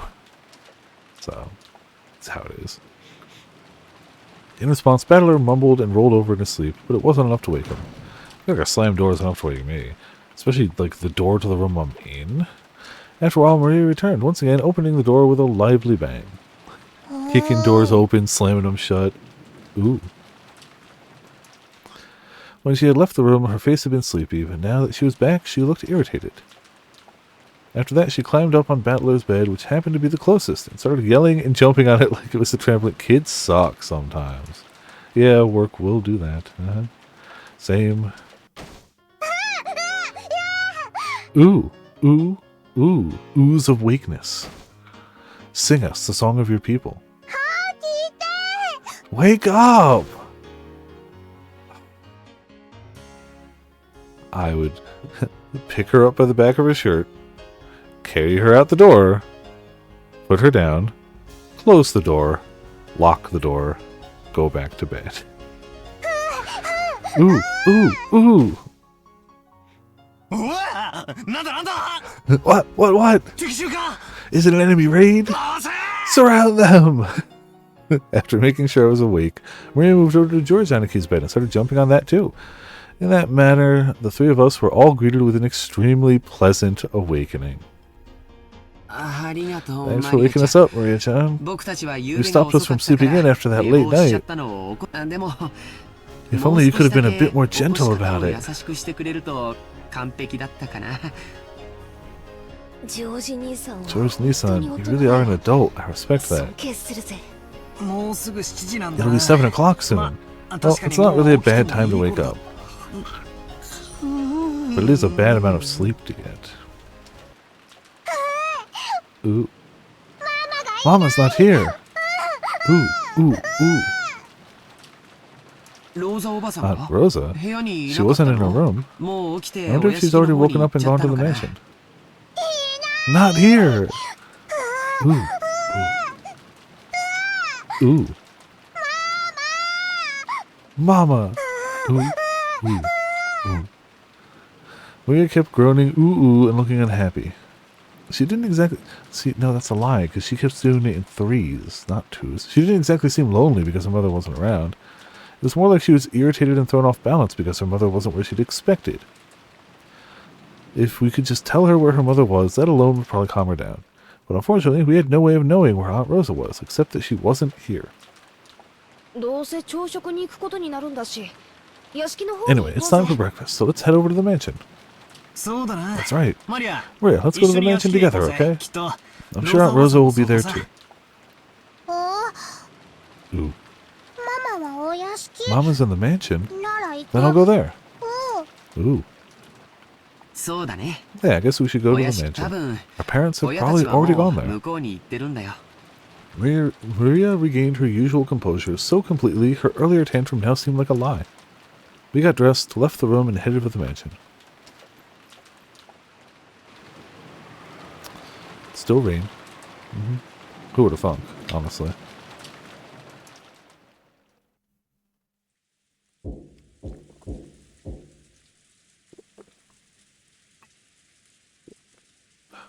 Once more there was a knocking sound on the study door. There was no answer. Who would have thought? He seemed to be sleeping still, and I could not wake him.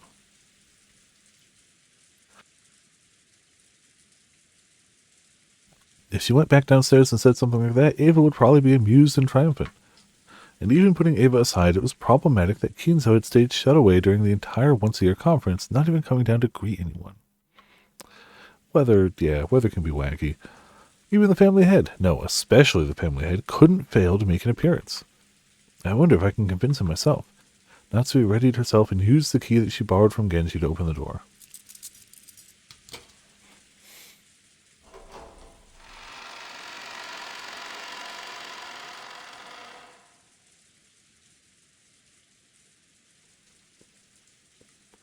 See, we just had the colder temps and it's supposed to go back up. It was 90s Tuesday, Wednesday, then Thursday, Friday, Saturday, Sunday, we got like nice 60s, but I think it's supposed to go back up to like mid-80s tomorrow and day after. Even though she was prepared for the sweet stench, which seemed to eat into one's brain as it poured out of the small crack in the door, she couldn't help but grimace. Thinking that he might still be sleeping, Natsui entered the room quietly.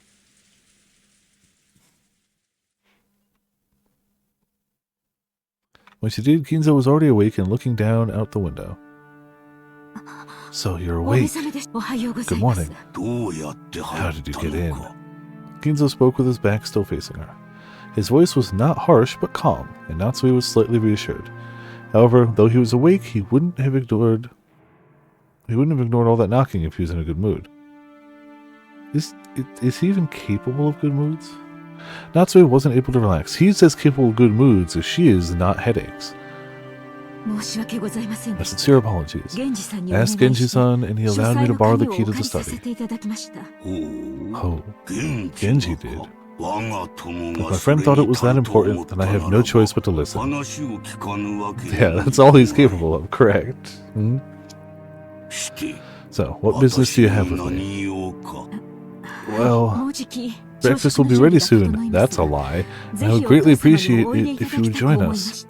I will eat here. Have it brought here like always. But father, this family conference happens only once a year.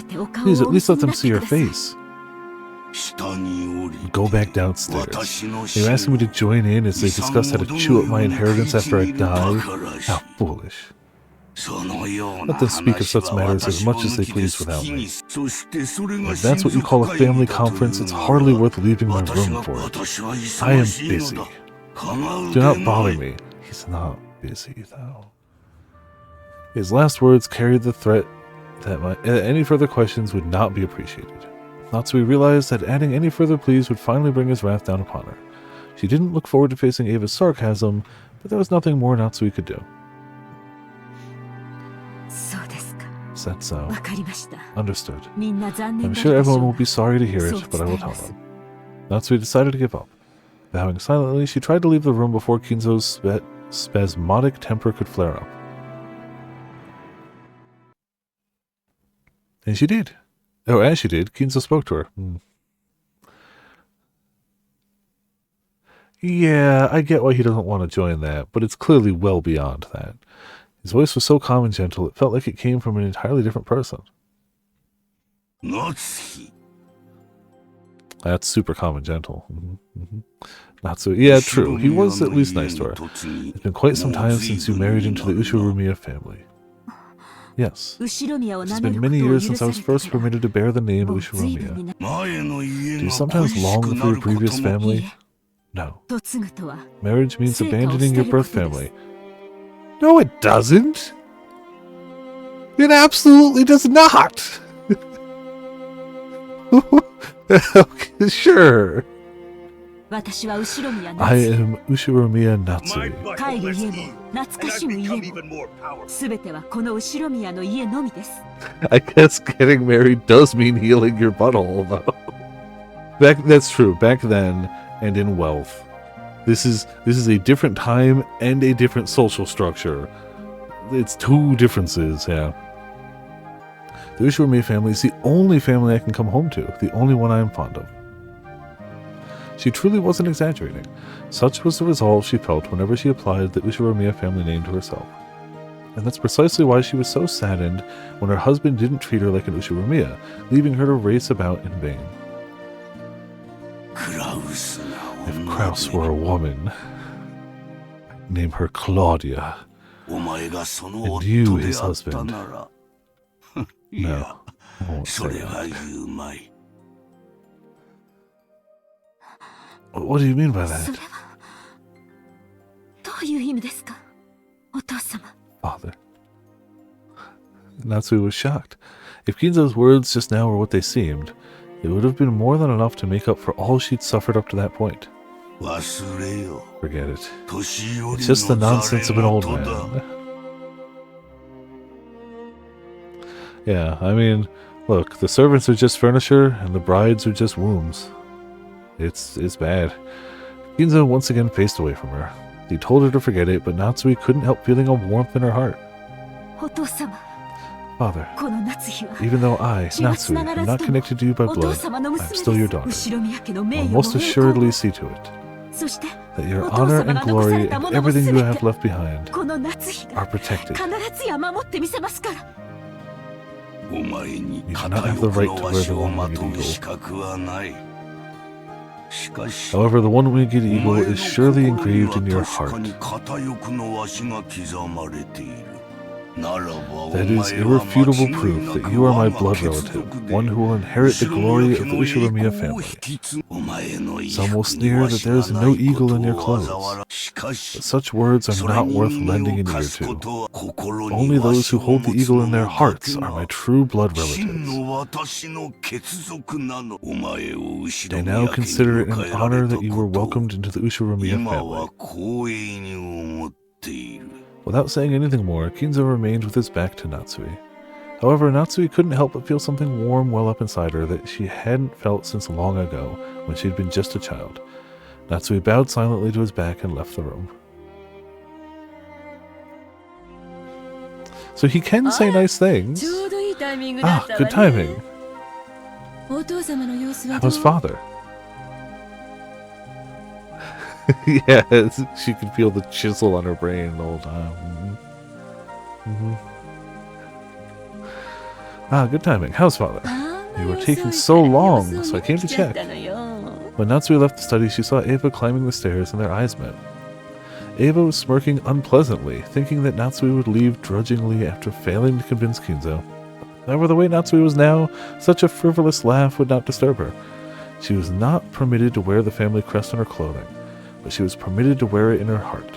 So she spoke calmly, clearly, and confidently, with the dignity of the one who would protect the Ushiromiya family's glory. お父様は Father said he would not join in on the family conference. He says he has no interest in discussing such obscene matters. I figured you'd say something like that. If you fail to persuade father, just say so. How pitiful. Beginning to see why father lamented so. What do you mean by that? Love that she can talk the talk, but she can't take it. Like, Natsui did not answer. Just as Kinzo had done earlier, she showed Eva her back as she headed down the stairs. Eva finally realized that she was being made fun of, that something had happened to quickly bolster Natsui's confidence. Even so, she apparently didn't have the courage to risk Kinzo's wrath. Unable to even knock on the door, she could only click her tongue, make a motion as though scratching at it, and follow after Natsui. So, were Nissan and the rest there? Did you ask father about them? I didn't get the chance to ask, but they were not inside the studies. Father would never let them into his room to discuss such a lowly topic, so it's unlikely he knows where they went. Let us go downstairs and wait for the servants to return from their search. Breakfast may be late, but how would you like some tea, Eva-san? That would be fine. Eva couldn't hide her confusion at the complete difference in Natsui's attitude. She was acting so boldly, and while Eva hated to admit it, she even had a sense of dignity about her. How dare! Unable to find fault with anything. Excuse me. Hiccups, thank you. Eva could only follow Natsui back to the parlor.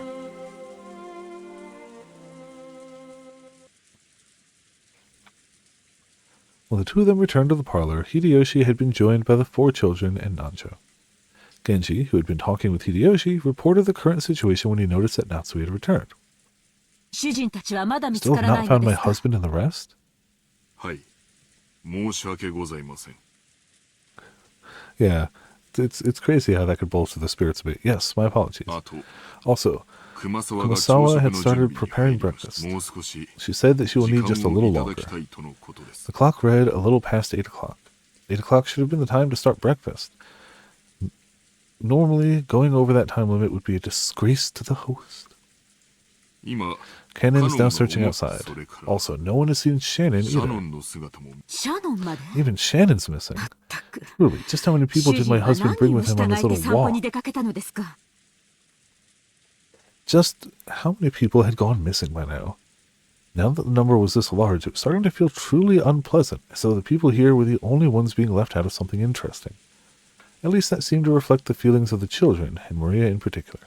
She was indignant, her stomach grumbling, almost as though her mother and the others had left her alone to go off and eat something delicious without her. The other children were flipping through the channels on the television, trying to find a program that might interest Maria and cheer her up again. Nanjo was sitting on the sofa, gazing blissfully at the children while reading a book. It must have been a book about chess. Must have been. Brunch club. Mm-hmm. The sound of footsteps came rushing towards them with a pitter-patter. There was only one set, so they realized before seeing who it belonged to that it was probably Canon, not Kraus and the rest. Madam, excuse me. Judging by your appearance, you still haven't been able to find them. My apologies. I still haven't.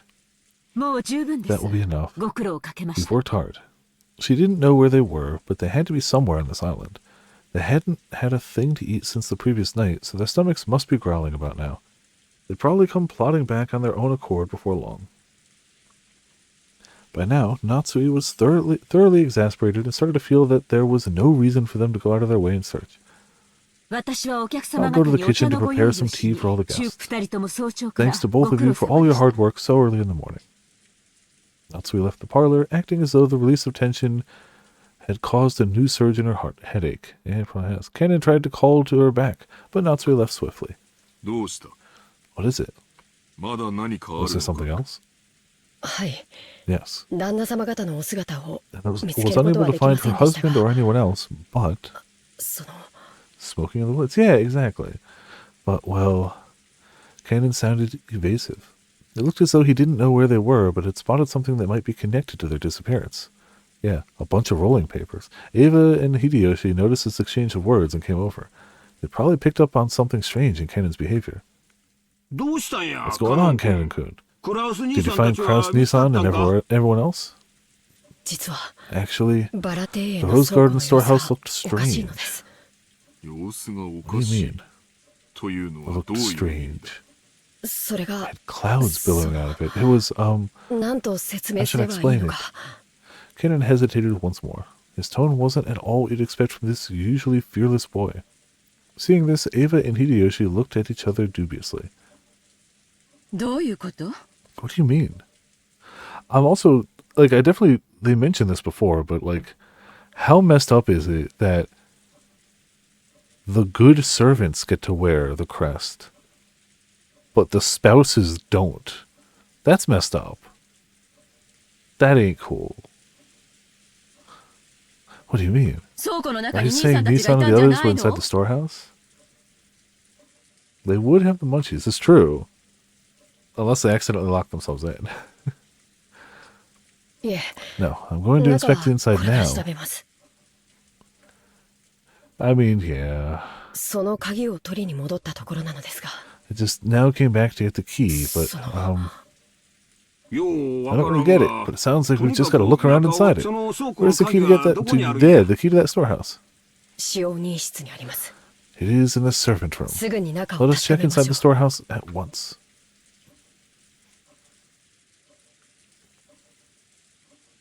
Kennen dashed off to the servant room and returned with the key.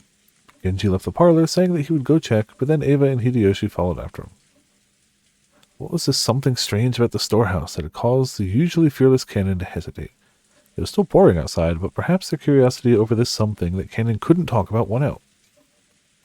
While the children made a big fuss watching television, Kennen and the rest dashed over to the entrance.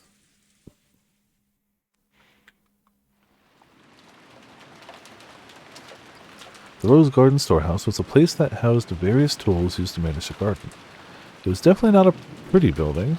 Because of its appearance, it had been built so that it was hidden in the corner of a rose garden. Kennen, Genji, Ava, and Hideyoshi came cutting across the rose garden holding umbrellas. They entered a small path just off the rose garden, which was normally off limits for those appreciating the garden and only used by those maintaining it.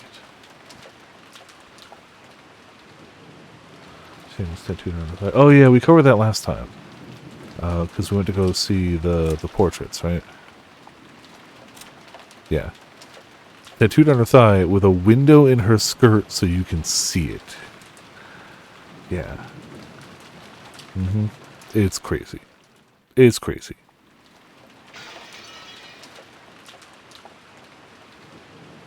Yeah, right? It's memorable. Look, I'm just saying she has ways to pull your gaze elsewhere. You know. As they dashed down that, the storehouse came into view in front of them.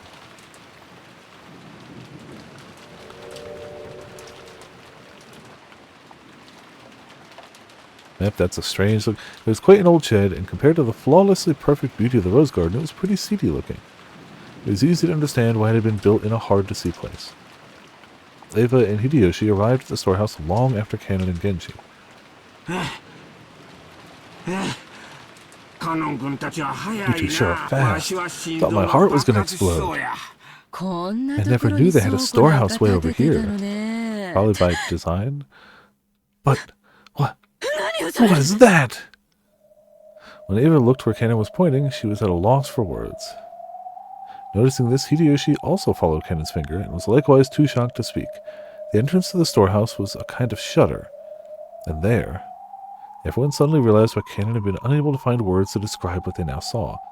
On the shutter, which was completely filthy from being exposed to wind and rain for so long, stuck right on it, there was something that looked like a strange dark red liquid. Mucus? Maybe it was some sticky paint. An indescribably eerie shape was drawn on the shutter with some kind of ghastly substance. The rain had caused it to drip down like fresh blood leaking from an open wound. No more beating around the bush. Some kind of mark was drawn there, with a ghastly substance that looked like blood, and a shape that seemed to suggest something ominous. 2 circles were drawn there, and inside them was a design that looked like a cross. The 4 ends of the cross were widely exaggerated and looked like some kind of crest from somewhere around Europe. and in the cracks between these shapes, written closely packed together, were some unfamiliar characters or possibly symbols. Or なん runes. ちゅう悪趣味な落書き What a や vulgar bit of graffiti. Oh, this is so much worse than when people just put bloody fingerprints around your doorknob at night, making it look like somebody came in to try to bother you with bloody hands. Oh, that's normal, but this is crazy. これ Could this be one of those? 悪魔の儀 One of 式 those とかの magic circles used in 魔法陣いうや demonic つちゃうか ceremonies? It wasn't surprising that Hideyoshi would say that about such a ghastly shape, drawn with a deep red dripping substance. これいつ描かれたの？ When was this made? 昨日 Last night. I came here before it started raining, and there was nothing drawn here そ at の that 時は time. 何も他の方々の目に触れる前に何とかし Yeah, exactly. We must do something before anyone else sees ご this. 覧になられ If た they laid eyes upon it, it would just cause them great discomfort. そうね。 That's right. ただの倉庫小屋 Even と though はい it's え just a shed, I wouldn't want to leave such an unpleasant piece of graffiti alone for even a second longer than I had to. 倉庫の中に塗 There's 料 some paint inside the 応 storehouse. 急処置で Let's paint over とり it あえず temporarily 見 as an emergency measure. 後日 Then repaint it again someday when the weather's good. Look. Demo for English Rivian never happened. Okay, interesting. Also, hey, Bedwards, how's it going? Welcome to Viperland in the chat. Now, I hate to get nitpicky about that, but as somebody who spent most of their, teenage, early 20s working with their dad selling house paint, including exterior paint, what they're about to do won't work. It's just going to wash off. It's just going to wash off. It's just, no, maybe they, unless they have, it still wouldn't be good. Whatever they do here is just going to immediately wash off and or stick for about 10 minutes. Like, it's fine. It's just a pet peeve of mine that, like, no, that won't work. But also, whatever they use to... Maybe this is sheltered enough from the wind and the rain. Because, I mean, if the fact that the blood stayed on there without washing off, maybe the paint will be okay. Yeah, maybe. Genji remembered that he had just recently seen another scribble, and that it too had been made with a strange dark red substance of the same color as this. That must have been... That's right. He had seen it on the door to Natsui's room. 加納君 Kanako, さっさと let's この remove 落書 this きを消して scribble 戻りま quickly しょ and う go back, okay? たとえ倉庫とはいえ Even though it's just a 実家の storehouse, it's 落書きは really 本当に irritating to have 腹立つ graffiti よ around the home I was brought up in. はい Yes, ma'am. すぐに済ませま I'll すの take care で of it immediately. Cannon squatted in front of the shutter and unlocked it. He then lifted it up with all of his strength. A boisterous noise resounded, and the eerie shape drawn on the shutter began to get sucked in through the top as the shutter was raised. At least for the time being, that ominous drawing disappeared from their direct gaze, and they all breathed a sigh of relief.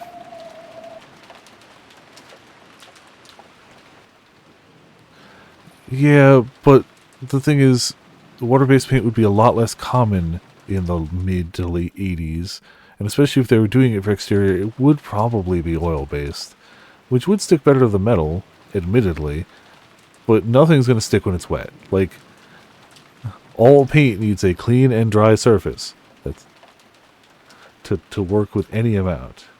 Thinking 70s, maybe. I mean, that was still before my time of selling paint. It was pre-Viper. Yeah, it was a switch. Okay. Thanks to a kids program they came across, Maria was now feeling much better. Battler and Jessica were poking fun of the kids show at every turn, cackling together. George was enjoying the program with Maria from her perspective. Nanjo sat on a sofa by himself, passing the time by reading quietly. They heard hurried footsteps coming from the hallway. They were the footsteps of a single person. Did that mean it wasn't the group of 4 that had just left? It was Genji. It was very rare for Genji, who considered being out of breath a violation of a servant's virtues, to be gasping for air. He had probably come dashing back from outside the mansion. His shoulders were soaking wet, and he didn't have his usual trim appearance. When Genji noticed Nanjo looking at him, he gave a small silent bow and quickly approached him. 南條先生 Dr. Nanjo, my apologies. 至急お越 Please し come く with ださい me quickly. 何事で What す is か the matter? As Genji whispered something into Nanjo's ear, Nanjo went pale. He rose from the sofa, trying not to be noticed by the children, who were still engrossed by the TV, and the two of them rapidly left the parlor, muffling their footsteps. I'm sure this is fine. Just as they were about to exit the parlor, they came across Natsui, who was pushing a serving cart loaded with the tea set. Genji whispered something into Natsui's ear, and Natsui went pale too in an apparent shock. Then, leaving the servant cart where it was, the three of them dashed towards the entrance. They found a large sum of money! George noticed them running down the rose garden through the window. What's that? Isn't that Genji-san and Dr. Nanjo and... That's Natsui, isn't it? What's up, Haneki? Maybe something happened. They look terribly flustered. That's probably the wind. When Jessica and Maria saw that Eva, Hideyoshi, and Nanjo were no longer in their seats, and that the serving cart had been abandoned at the entrance to the parlor, they also realized that something was the matter. Yeah, exactly. It was buried under all these bags of like fertilizer and mulch, and like who wants to move heavy bags? Could there have been some kind of accident? In fact, they have so much money, they never run out. They just keep adding more bags to it than they ever use, and it's just like nobody would ever think to look underneath all that. Let's go check it out. It's no fun if we're the only ones left out, right? That laugh. For some reason, what Battler said sounded extremely indiscreet. But they couldn't deny that they were a little insecure and concerned after seeing the adults run off into the rain without regards to their appearance. Excuse me, let's check it out, okay? I'm worried something might have happened. Jessica's uneasy words spoke for all of them. Hey Maria, are you coming too? Or will you watch TV? Ooh, that's not an answer. It was a yes or no question. Wanna watch TV? Ooh, okay. Let's go on without her. Maria-chan, we'll be back soon. You keep watching TV, okay? Ooh.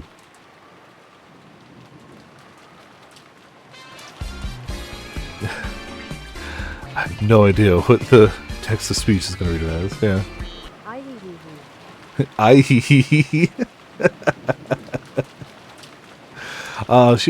No. I was going to say she'd be watching like a Magical Girl anime, but yeah. I immediately imagined like Cardcaptor Sakura, even though that definitely was not early 80s. Or mid 80s. Okay, I don't care what you're on about. They're about to mighty morph. Oh man, Power Rangers was the show at that time. Just the show. Oh yeah, she'd absolutely love it.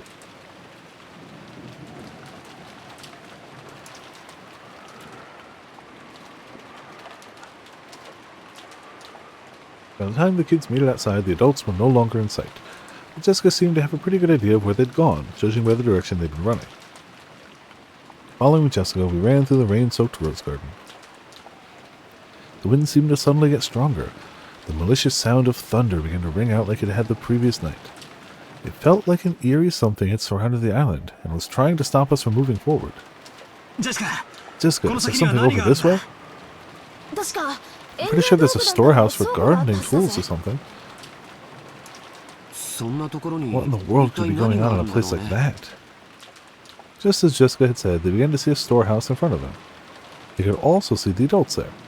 The shutters to the storehouse was open, and several adults looked on as though they were searching for something.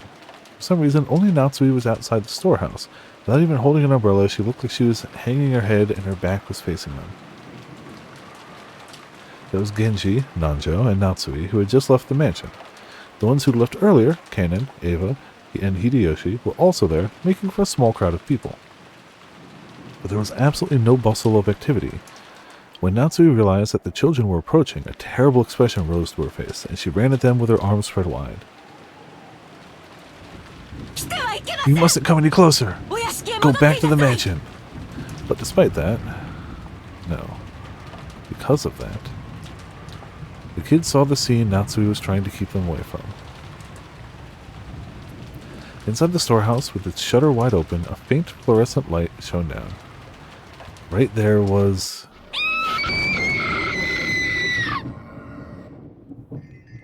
a scream.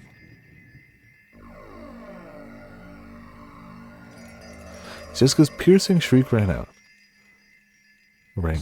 That was just because Jessica's scream was the loudest. The same thing spilled out of Battler and George's mouths as well.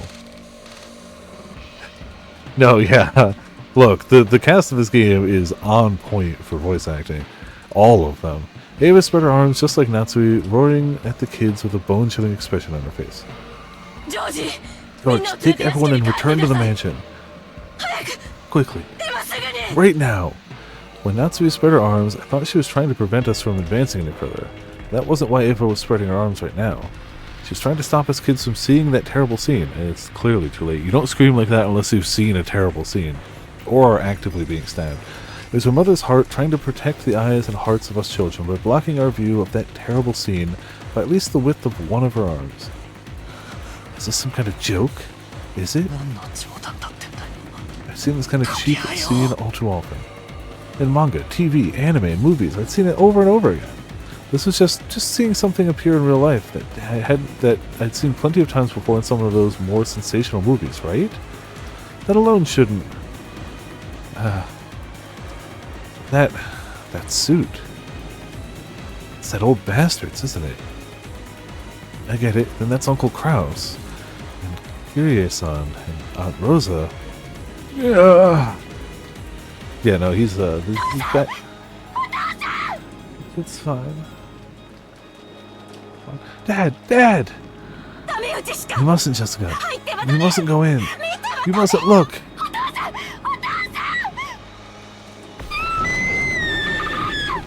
Jeez.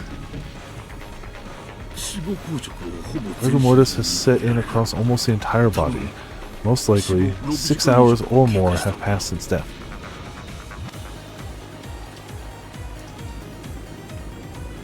Then they must have died right after Hideyoshi and Ava left.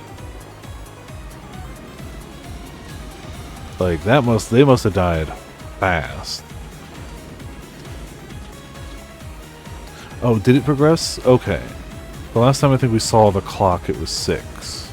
But still, I mean, we already know there's only a 6-hour window it could have happened in. So it was definitely in that window somewhere. As far as I can tell by looking at the damaged area, there's a high probability that they were damaged after their deaths. No, I must watch what I say. I'm a general practitioner, and examining corpses is outside my area of expertise. Oh, they did say that, yes. And they said 7 was when they woke up Battler and George and everyone. Okay. So last time we saw the clock in the intermission was at 6, but time has passed. Time do keep moving forward like that some days, all days, kind of all the time, you know. So what does that mean? Just killing them wasn't enough, so they went on to do something like this? The devil! This is the work of the devil! Aunt Natsui caught Jessica in her arms, and Aunt Ava caught George Aniki. So I was the only one who could appreciate the entrance to the storehouse. Approach, even. Ah. If only there had been someone there to catch me too. I wouldn't have needed to have this horrible, evil scene burned into my eyes. No, that's not it. It isn't that there's no one here to catch me. The people who should catch me, they're right there, aren't they? Just as Jessica said, it did look like a storehouse for gardening tools. A lawnmower with extra blades, a grass sickle and a hammer, some carpentry tools such as a saw, a sickle and hammer. It's a communist shed. Piled up potted plants and bags of fertilizer, and treated just the same, the corpses of several people had been laid to rest there. No, they'd been tossed in there. I could tell them by their clothes. That old bastard and Kyrie-san, Uncle Kraus and Aunt Rosa. Beyond that, Goda-san and... But there's still more of them? How many people died? You're fucking kidding me. I can't even count them on one hand. Damn it! I didn't know whether it had been one of those gardening tools, which if used for something other than their intended purposes could definitely be wielded with a naked brutality, or whether some horrible tool had been brought in here specifically for this. Check the pause screen to get a chance. Here?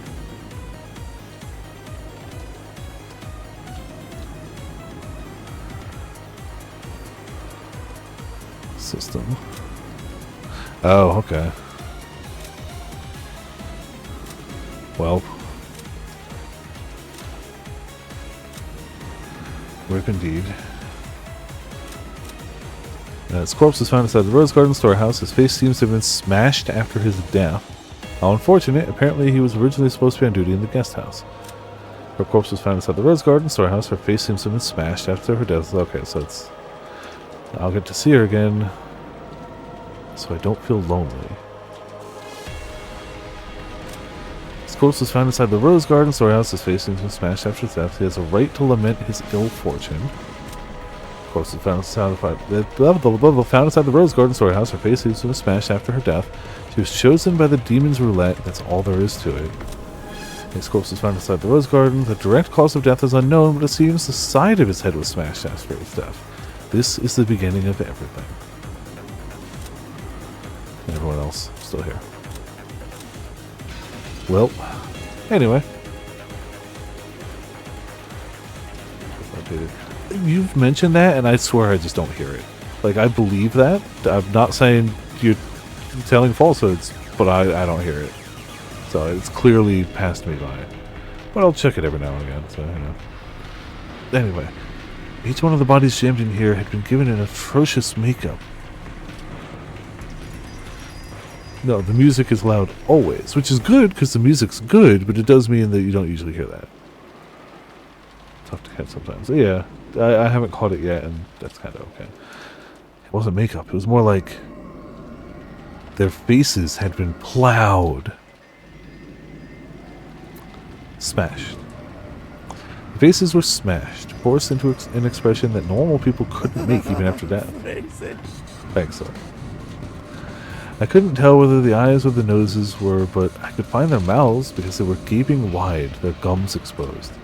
The front teeth were missing, and even the cheeks that should have covered all this were all torn up and laid bare.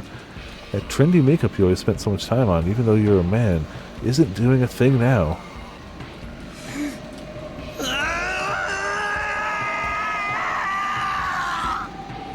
Yeah.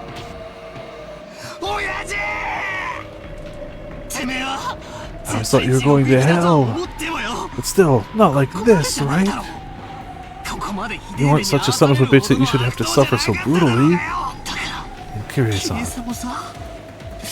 Didn't I tell you to stop going out with this guy?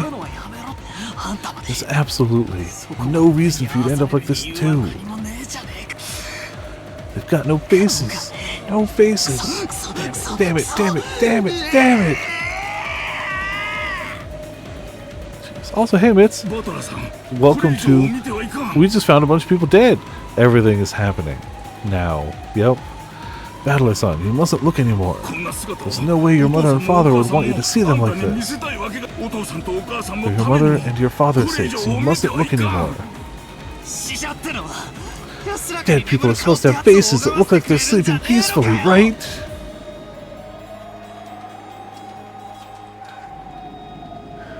What are you doing at this moment? Freaking out. Like, look.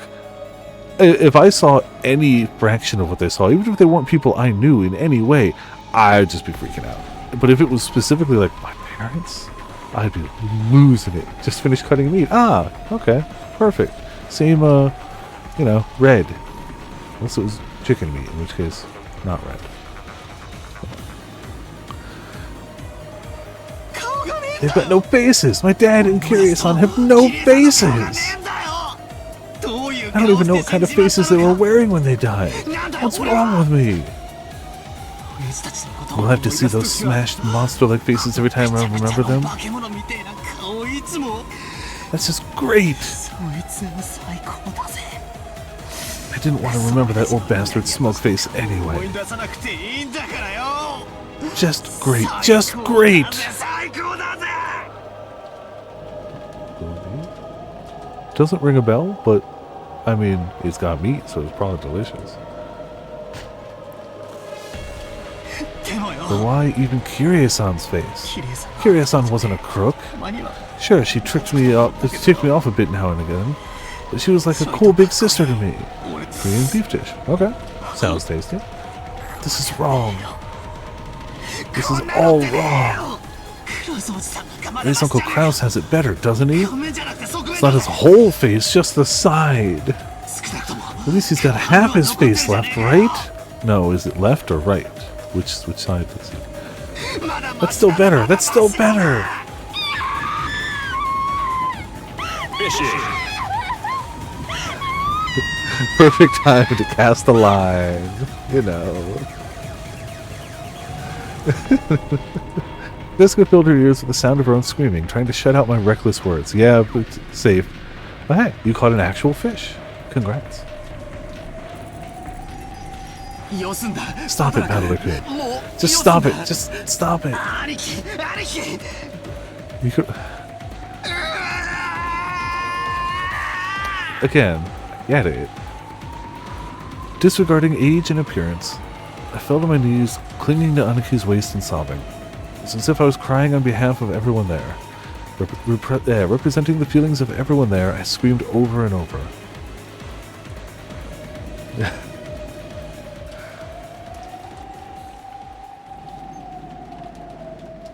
Nothing like new trauma for a bunch of people. Like, yeah, let's just go fishing. Perfect.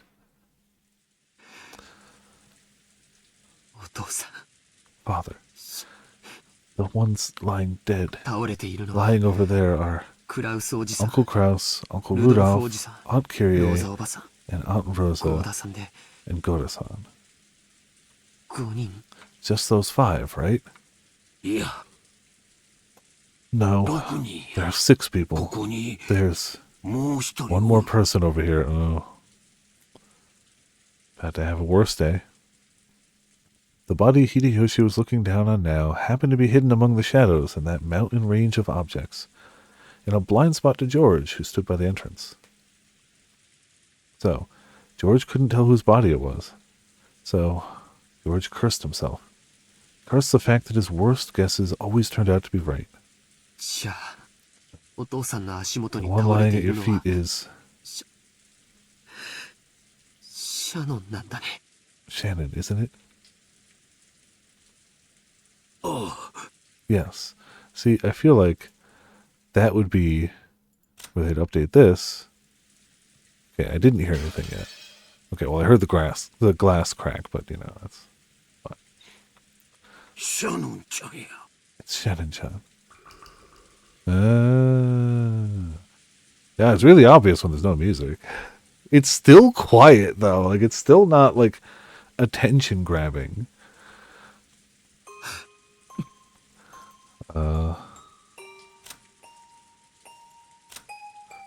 Corpse was found inside the Rose Garden storehouse. It seems the side of her head was smashed after death.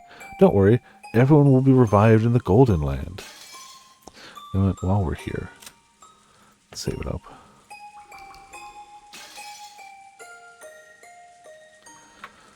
George fell completely silent. He shook slightly, his lower lip trembling. Normally, he wouldn't have wanted to run to his beloved. He would have wanted to run to his beloved's body, screaming and crying. However, before rashly rushing forward, he worked to keep his composure and asked his father, "Is Shannon the same as Uncle Kraus and the others?" Hideyoshi deeply understood the meaning of those words, so he couldn't give George an immediate answer. Or rather, he felt that silence was the only sincere and loving response he could give George right now. When George asked if Shannon was the same, he meant to ask whether her corpse was in the same condition as the others or not. Since Hideyoshi hadn't denied it, it meant her corpse was in the same brutal state. Can I look at Shannon? I mean, you shouldn't. No, you can't. Why not? After all, I won't be able to see Shannon's face again, right? So why won't you let me see what her face looked like at the end? Because that ain't the memory you want to keep. The last time you met Shannon-chan was yesterday, right? Yes. I see. When you left her, what kind of face was she showing you?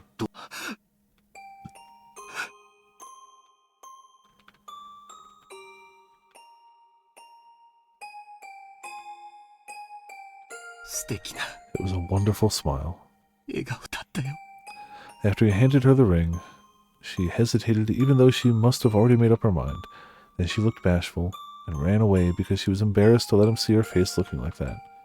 That's the expression that was revived in George's mind. そうか。 See, ならシャ and ノン I'm ちゃん sure も Shannon-chan would want to leave you with that その smile in 笑 your 顔 memory. をお前に残したいと願うはずや。 Hideyoshi looked down upon Shannon's body lying at his feet. Just like the other bodies, it was in such a horrible state that it'd make anyone want to cover their eyes. Yeah, no, smart. Her head had been smashed in from the side, and no more than half of her expression remained. If the remaining blood-soaked half of her expression had been wiped clean, would that graceful smile of hers have peeked out? But only half of it. Without thinking, Hideyoshi slapped his hands over his eyes. How brutal. If her face was going to be crushed anyway, then if only all of it had been crushed, he might have been able to temporarily distract George from his pain by making the pathetic suggestion that it was someone else wearing Shannon's clothes. But half of her face had been left untouched. It caused the body so much humiliation, while still proving, beyond doubt that the body was Shannon's and no one else's. How inhuman, how brutish. And there, trying his best to burn the image of the remaining half of Shannon's expression into his eyes as she lay at Hideyoshi's feet, was Kennen. Kennen was not crying. Tears had risen to his eyes, but they did not drip down. But that didn't mean he wasn't feeling as much sadness as everyone else. Losing Shannon, who had lived with him in the same orphanage, whom he had loved as a sister, must have been just the same as losing a blood relative. ジョージ。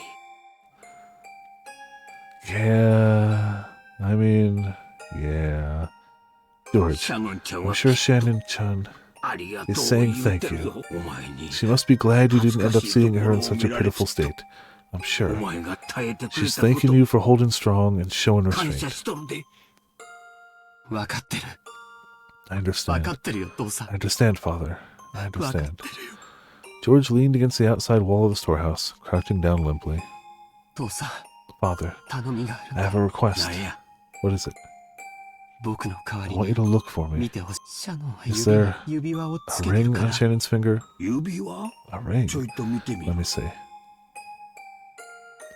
Hideyoshi crouched down. As he did, Cannon silently pointed to one of Shannon's hands.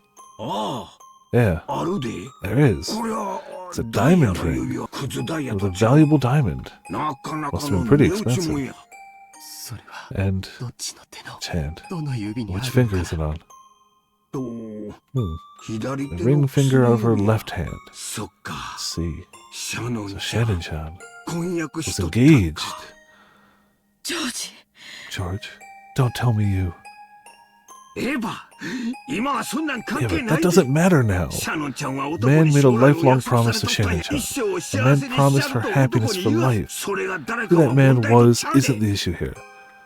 男にそこまで言 Being わし told め that by a man. 女の It's a woman's 崩壊 dream, や isn't ない it? か。いつこの I 指輪を don't know もら when っ she たんか received は this 誰 ring. が渡した I か also も don't know who 知ら gave ん it to だ her. が、 However, それでも even so, シャノ Shannon-chan ンちゃん took が this 指 ring. 輪をとして Then she accepted it and put it on her left ring finger. 指輪を送 I'm っ sure た the man who 男 gave it to her きっと was 喜 also んだんと happy. ちゃうか。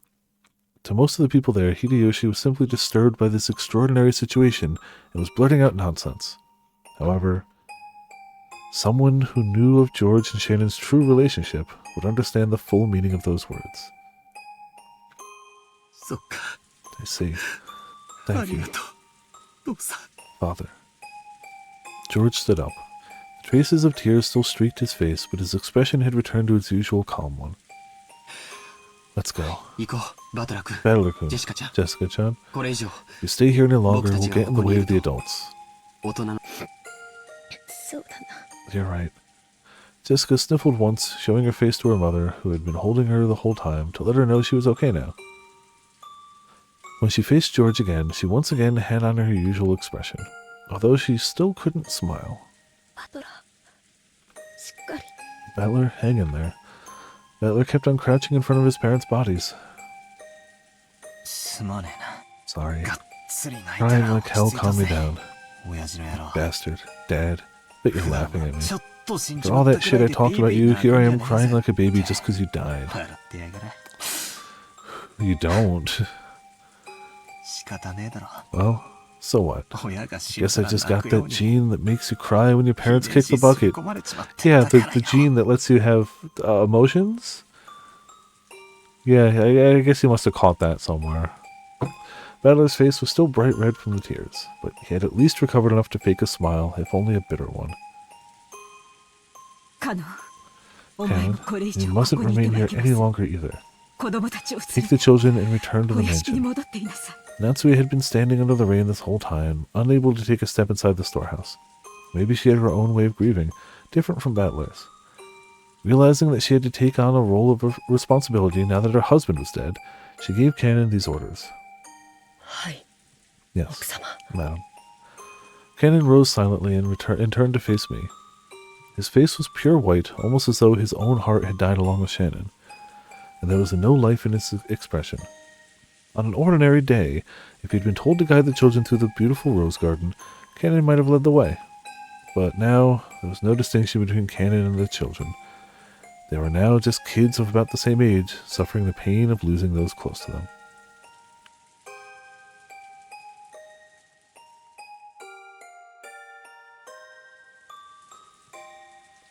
After making sure that the children were leaving, Natsui started giving orders to Genji.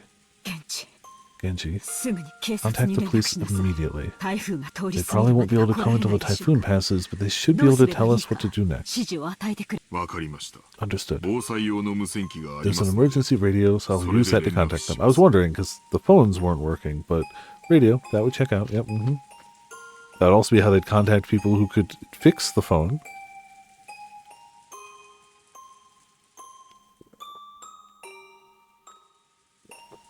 When she heard that, Natsui remembered. That's right, the phones were out today, weren't they? However, they also had a radio, since they couldn't necessarily rely on phones all the time while living on an isolated island. At any rate, they should start by contacting the police and receiving their instructions. Everything else could wait. ナチョ先生、 Dr. Nanja, もうこの場 is there anything more you can do here?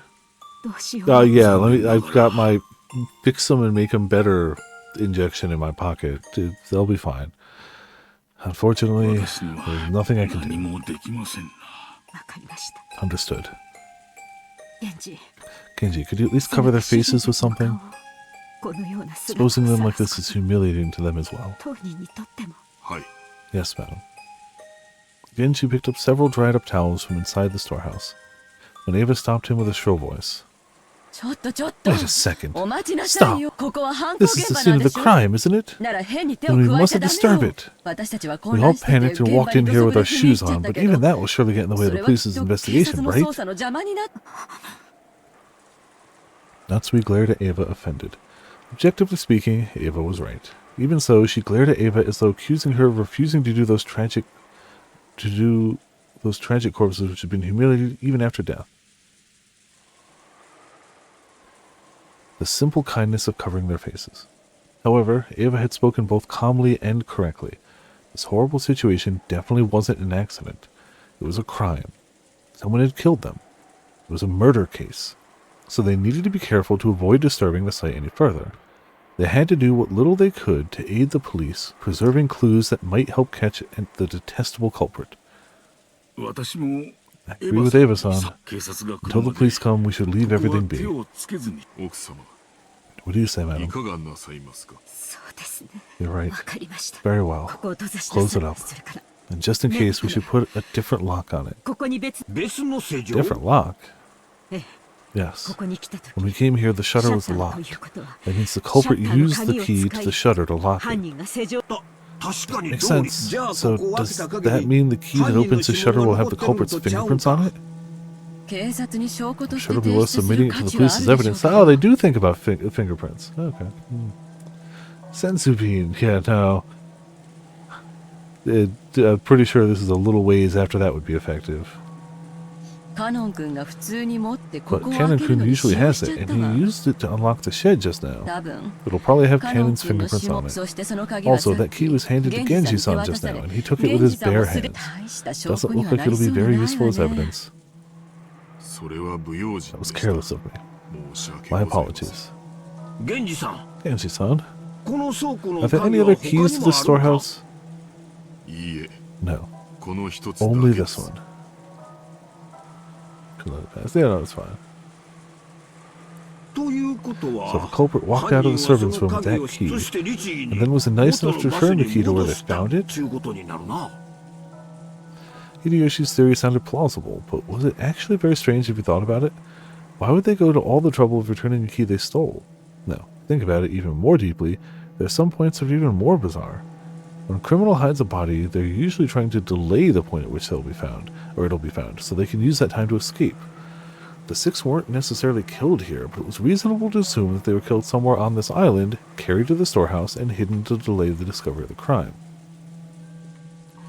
And yet the eerie magic circle scribbled on the storehouse shutter had eloquently indicated the location of the hidden corpses. Sure, it didn't explicitly mention the corpses, but 6 people had gone missing. In that situation, someone had made such an obvious piece of graffiti and even returned the key to the shutter, almost as though they wanted the corpses here to be discovered.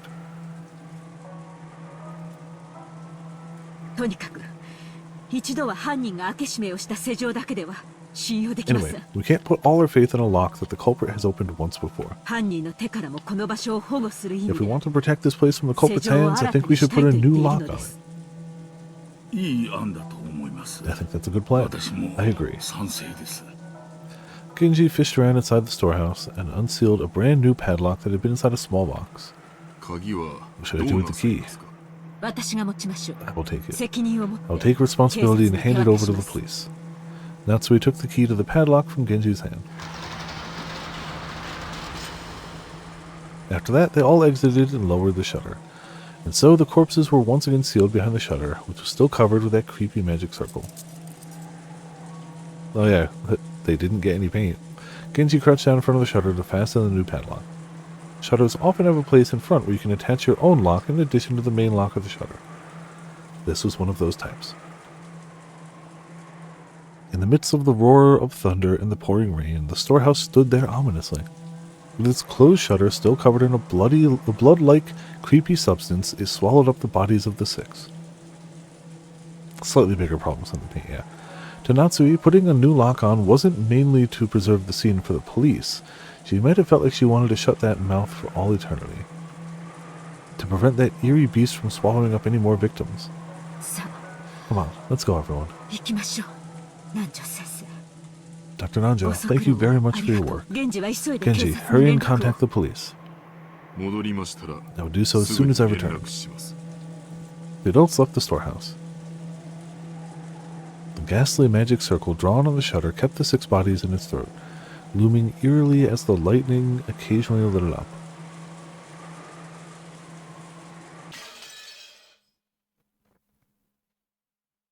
Time keeps going, damn.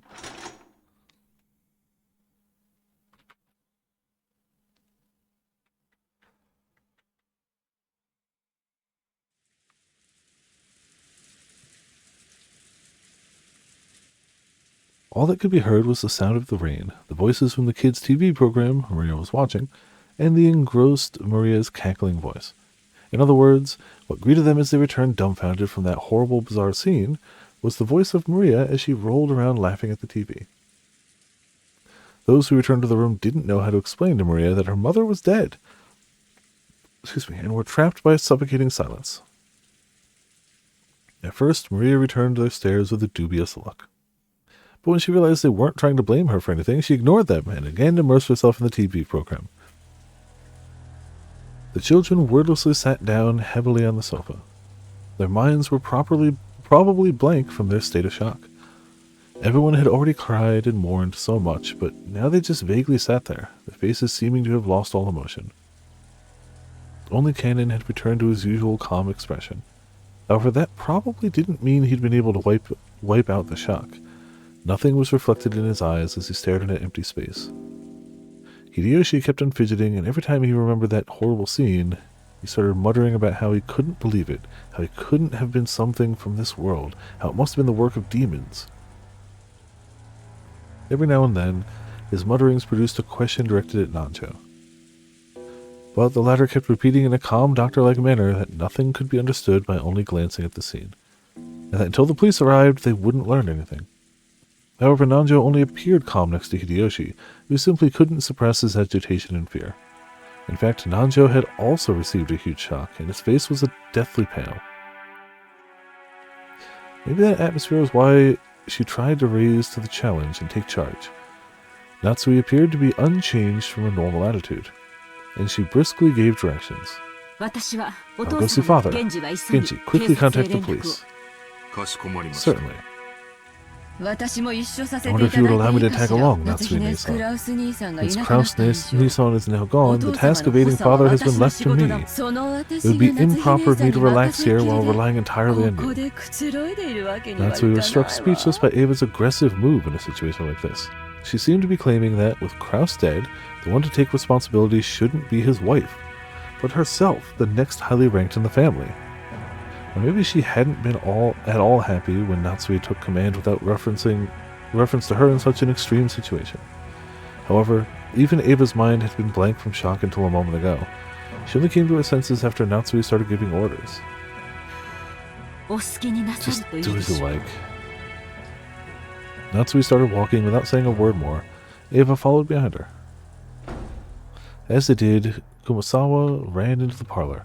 She usually wasn't the kind of person to run around, so under normal conditions, most people would have taken her entrance as a sign that something was the matter. But something was already the matter. But because everyone was still stricken with shock, they hardly even noticed her. 奥様 Madam? 奥様 Madam? 夏日姉 If さ you're んな looking for ら Natsui お父さん Nisa, のと she ころへ went 行っ to た see her け father. すぐ戻って She'll くる probably や be ろ back soon. どないしたんや What happened, 熊沢 Kumasawa-san? そう You see, それ in が the dining hall, there was 食堂に blood! Blood! 血が血が Ears of everyone in the parlor twitched. Everyone thought the same thing. I hope I misheard that. Any container can only hold so much, and no one here would be capable of handling yet another tragedy. So they all thought it. I hope I misheard that. なんやて What happened? 食堂 In the dining hall. 朝食 When の I 準 went to 備 the dining に hall. 食堂 to set に up for 配膳に行っ breakfast. たら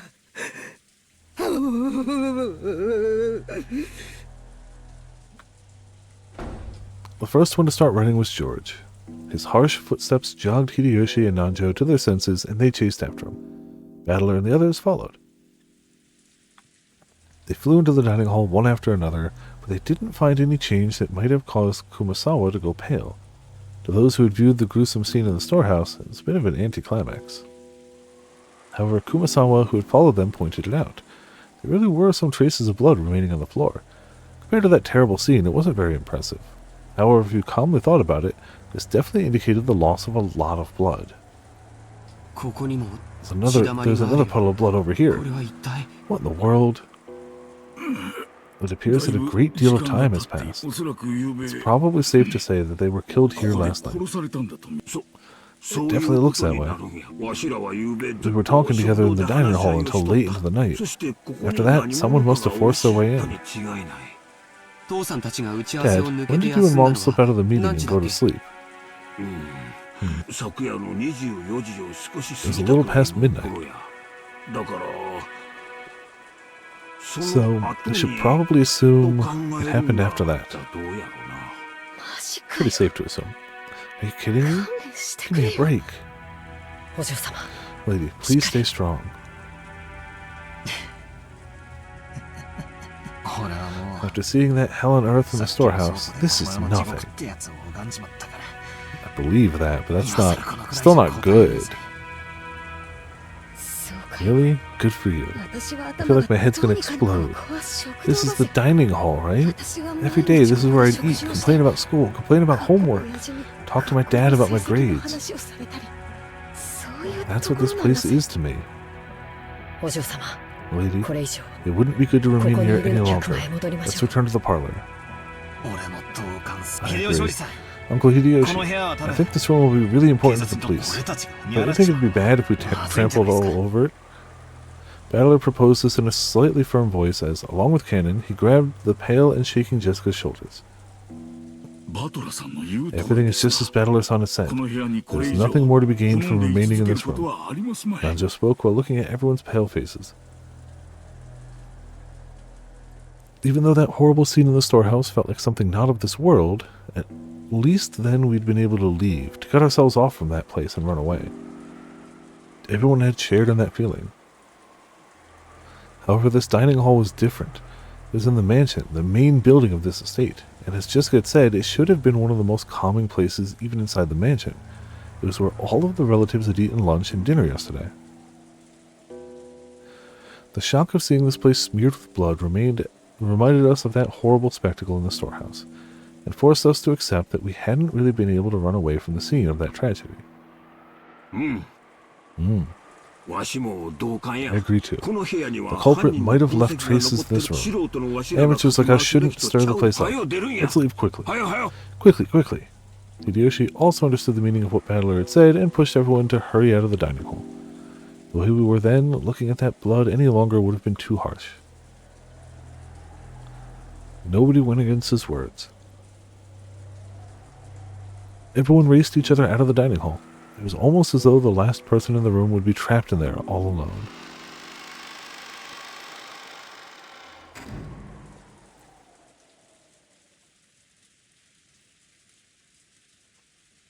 Once in the hallway, we lent a hand to Kumasawa, who was still trembling and leaning against the wall, and we all headed back to the parlor together. Then Genji returned. Oh, Genji-san. Were you able to contact the police? As to that, I'm afraid I must apologize.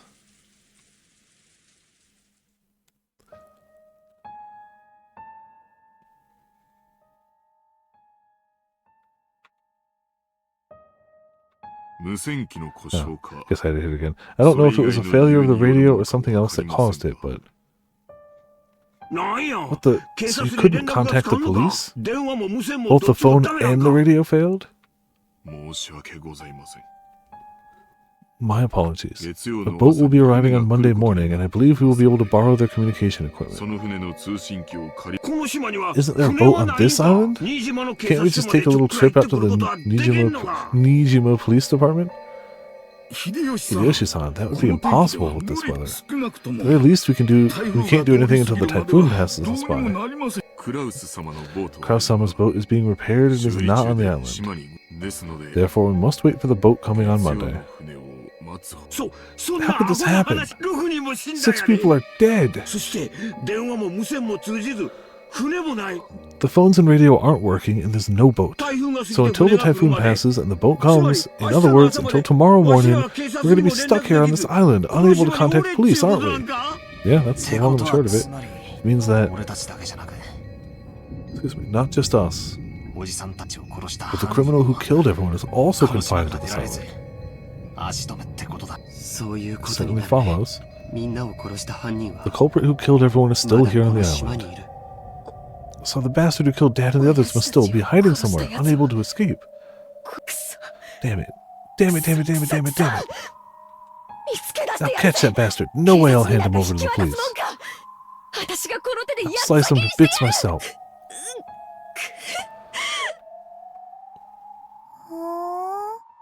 Maria's just like, what are they talking about? They're really loud. I want to see my show. Maria had finally realized that something odd was happening in the parlor. Rather than noticing something odd, it was probably better to say she felt unhappy and neglected since everyone was getting so excited about something only she didn't know about. Ooh. Jessica One-chan? Did someone die? The way she spoke was completely calm, just as though she was talking about someone who had appeared on a television drama, as though it was someone else's problem. Jessica probably didn't like that. As though trying to say, can't you tell just by looking at me overwhelmed with grief? She flared up at Maria. They all died. Everyone. My dad and Battler's parents. Goda-san and Shannon. And even your mother, too. Stop it, Jessica-chan. You're not the only one who's sad.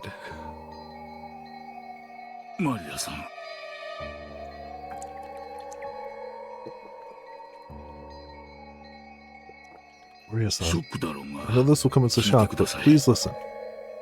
Your mother has died. Mama died? Ooh. Ooh of grievance. Yeah, someone killed her. I know it's sad, but stay strong. How many people died? 6人だぜ 6 people. 6人だ 6 people.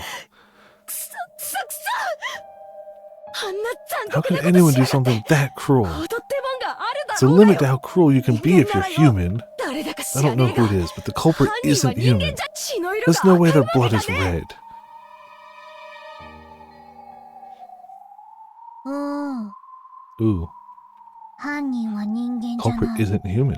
鍵が選んだ It's just the 生贄 chosen な by だ the. け。 Huh? おい、 Hey, Maria. Maria. 今、 Did you say なん something て just 言っ now? た？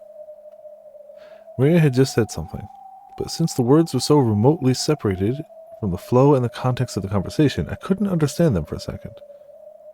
When I tried to ask her to repeat it again, I was shocked by the sudden sound of Aunt Natsui's loud voice coming from the entrance of the parlor.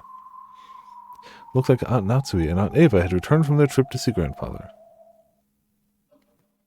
無線でも連絡できない？ You can't contact them even with the こん radio? な時に使えなく If we て can't use it 何 at の a ため time の like 防 this, 災無線 why で do we すか？ even have an emergency radio? 申し訳ご My ざいません。 apologies. 毎 It 年 was supposed to have a ご maintenance 試点検 inspection は every させ year. ているはずなのですが Probably check important equipment 光 more を than チカチ once カさ a せるみたい year. な船舶信号っ Wait, てある don't じ you ゃ have one な of い。 those boat signaling devices that makes a flashing light? そういうので向こ Couldn't うの use 島 that に to 連絡 contact す the るこ next とはでき island? ないのかしら。そのような設備は We ご do ざい not ま have せん。 such equipment. 申し訳 My ございませ sincere ん。 apologies. Just then, Kumasawa arrived, pushing a serving cart loaded with breakfast. Since there was no way we'd be able to eat in the dining hall, Hideyoshi had ordered her to take it to the parlor. なぜ朝食をこちらに？ Why are we eating breakfast here? ああ、 Ah, ナツイ Natsui-san. それは I'll tell you 後で later. それよりエ More ヴァ importantly, Ava, how お is 父さんは father? どうなんや？ご一緒でない Judging by the fact that he is not with you, seems he will not leave his room, not even for a situation 部屋 like から this. 出ませんか。いないわ。 He wasn't there. 部屋は空っぽだったのよ。 Oh. Heard that one. Is that the sound of he's missing? Ah. Disappeared from his study unnoticed. Kinzo's study has everything from a bed to a toilet to a bathtub, so it's extremely rare for him to go outside. However, he does occasionally go out for a walk on a whim without telling anybody, and his disappearance invariably leads to a huge uproar throughout the house. He usually comes back as soon as he gets hungry. Usually.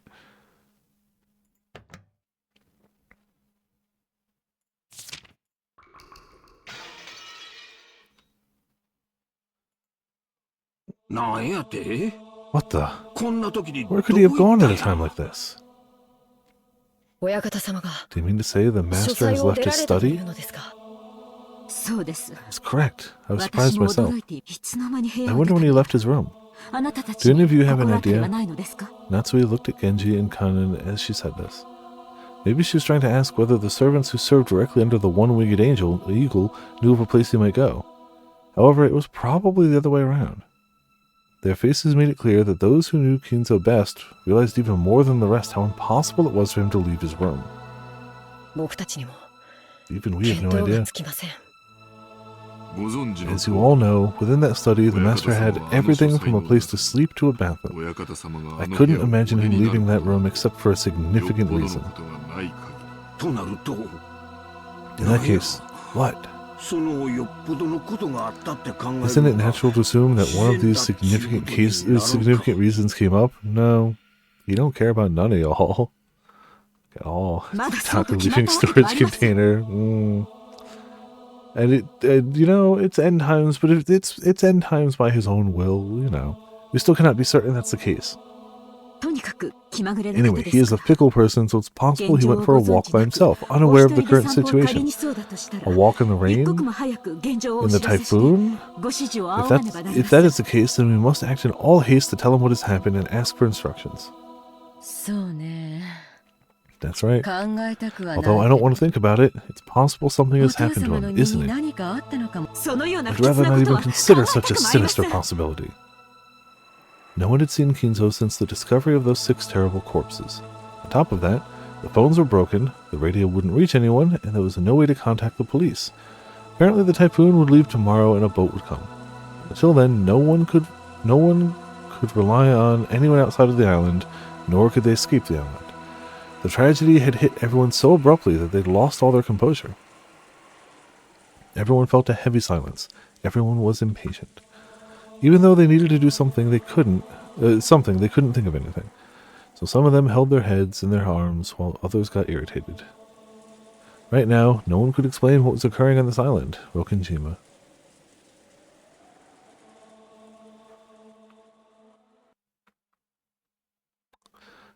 Things are fine. After that, we ate the breakfast Kumasama-san had made, which felt dry and tasteless. Of course, this was right after something like that had happened. No one felt particularly hungry. Can you explain, Viper? Oh yeah, obviously. Spontaneous human combustion, that just happens to only occur in the faces of people, and not the rest of their body.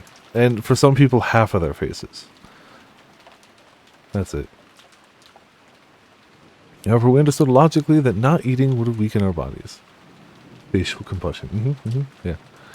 It would also be rude to Kumasama-san, who had made the breakfast. Kumasama-san had taken some unusual Western vegetables, ones that Goda-san had probably ordered for his ultra-elaborate meals, and cooked them in a Japanese style, which made them turn an unpleasant color. As to what Goda-san had been planning to cook with these ingredients, right then I couldn't even imagine it. If I did think about it, I'd be reminded of the way Goda-san died, and a sour taste would fill the inside of my mouth. Everyone pretended to eat for the time being, but of course, no one made much progress.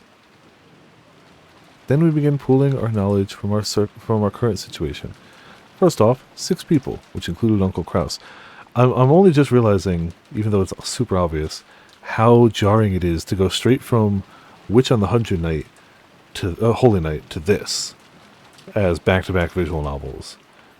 The most elaborate animated, just needless shots of things just because they were like, hey, add it in.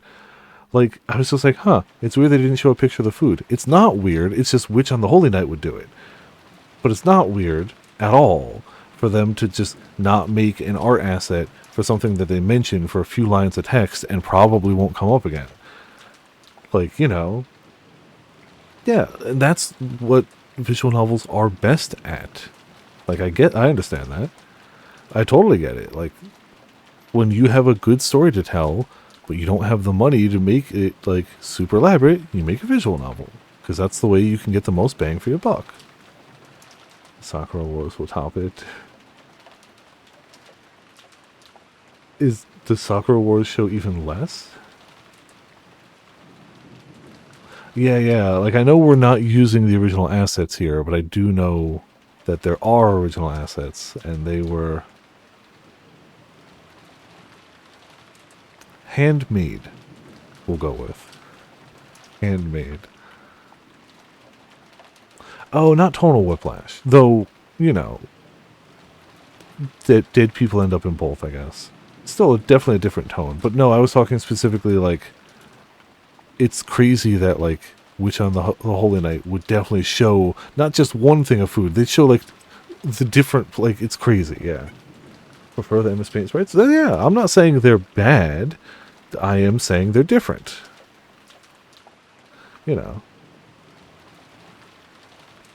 First off, 6 people, which included Uncle Kraus, my dad, Kiria-san, Aunt Rosa, Goda-san, and Shanan-chan, had been found in the Rose Garden storehouse as brutally mutilated corpses. Just edited images. That makes sense, yeah. And yet we still couldn't contact the police since both the phones and the radio were unusable. Just repeats it on text. Yeah. So until the typhoon passed, there was nothing we could do. Furthermore, Grandfather, who might have hoped we might have hoped would be able to show a little leadership in this kind of a situation, had disappeared some time ago. Goda-san hadn't made breakfast, so Grandfather's stomach must have been empty. And if he had just been taking a casual walk, we should have been able to hear him whining about how hungry he was by now. And despite that, he hadn't appeared. There was more than a small chance that he'd gotten caught up in this crime. Would you say he got betrayed?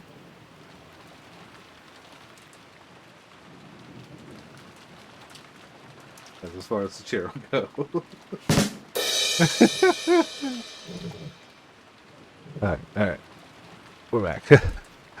According to my aunts on the way back from Kinzo's study, they searched for him, calling out on every floor but were unable to find him. Considering the timing of it all, it's only reasonable to assume that this disappearance had something to do with the crime. We figured Dad and the rest were probably killed in the dining hall, and then painstakingly moved to the storehouse. So maybe Grandfather had already been killed and dragged to some strange place which we simply haven't discovered yet. No one actually said it out loud, but this theory seemed extremely convincing. 私たちは We'll go お check 屋敷の that 戸締 all ま of the りを windows 確 and 認 doors して are きお locked. 父様も We must 念入りに also さらさ conduct な a ければな thorough りません search for father. 子供たちはこの The 部屋を children 出ない must よう remain に in this room. エヴァさんと秀吉さんは Eva-san and 申し訳あ Hideyoshi-san. りませんが I'm sorry, こ but こで please 子供 stay here た with ちと the 一緒にいて children. ください。南條先生も I'd like to ask you the お願いいたし same, ます。 Dr. Nanjo. わかりました。 I ここ understand. で I'll お wait 待 here. ちしています。 Natsui followed the servants, Genji-san, Kumasawa-san, and Kanon-kun out of the parlor.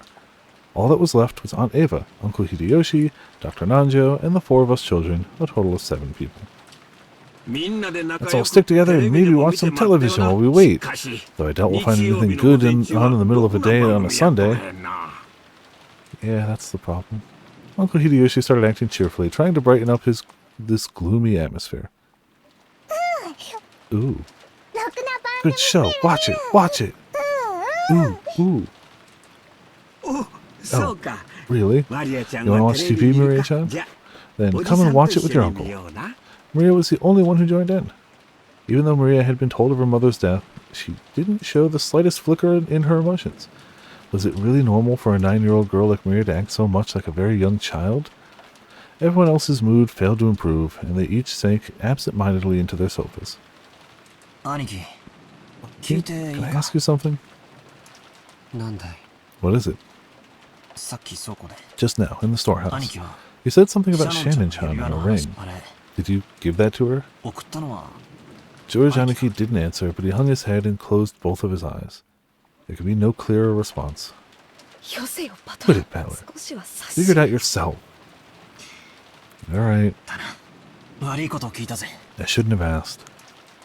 そうさ Right. 僕だよ It was me. 彼女に Last night. 夕べ I 求 proposed to 婚 her. しその時 That was when I 指 gave her 輪を the 渡し ring. た明日になった I ら told her that tomorrow それを好きな she 指 should に put it は on め whatever て finger she wanted 返事として as her answer.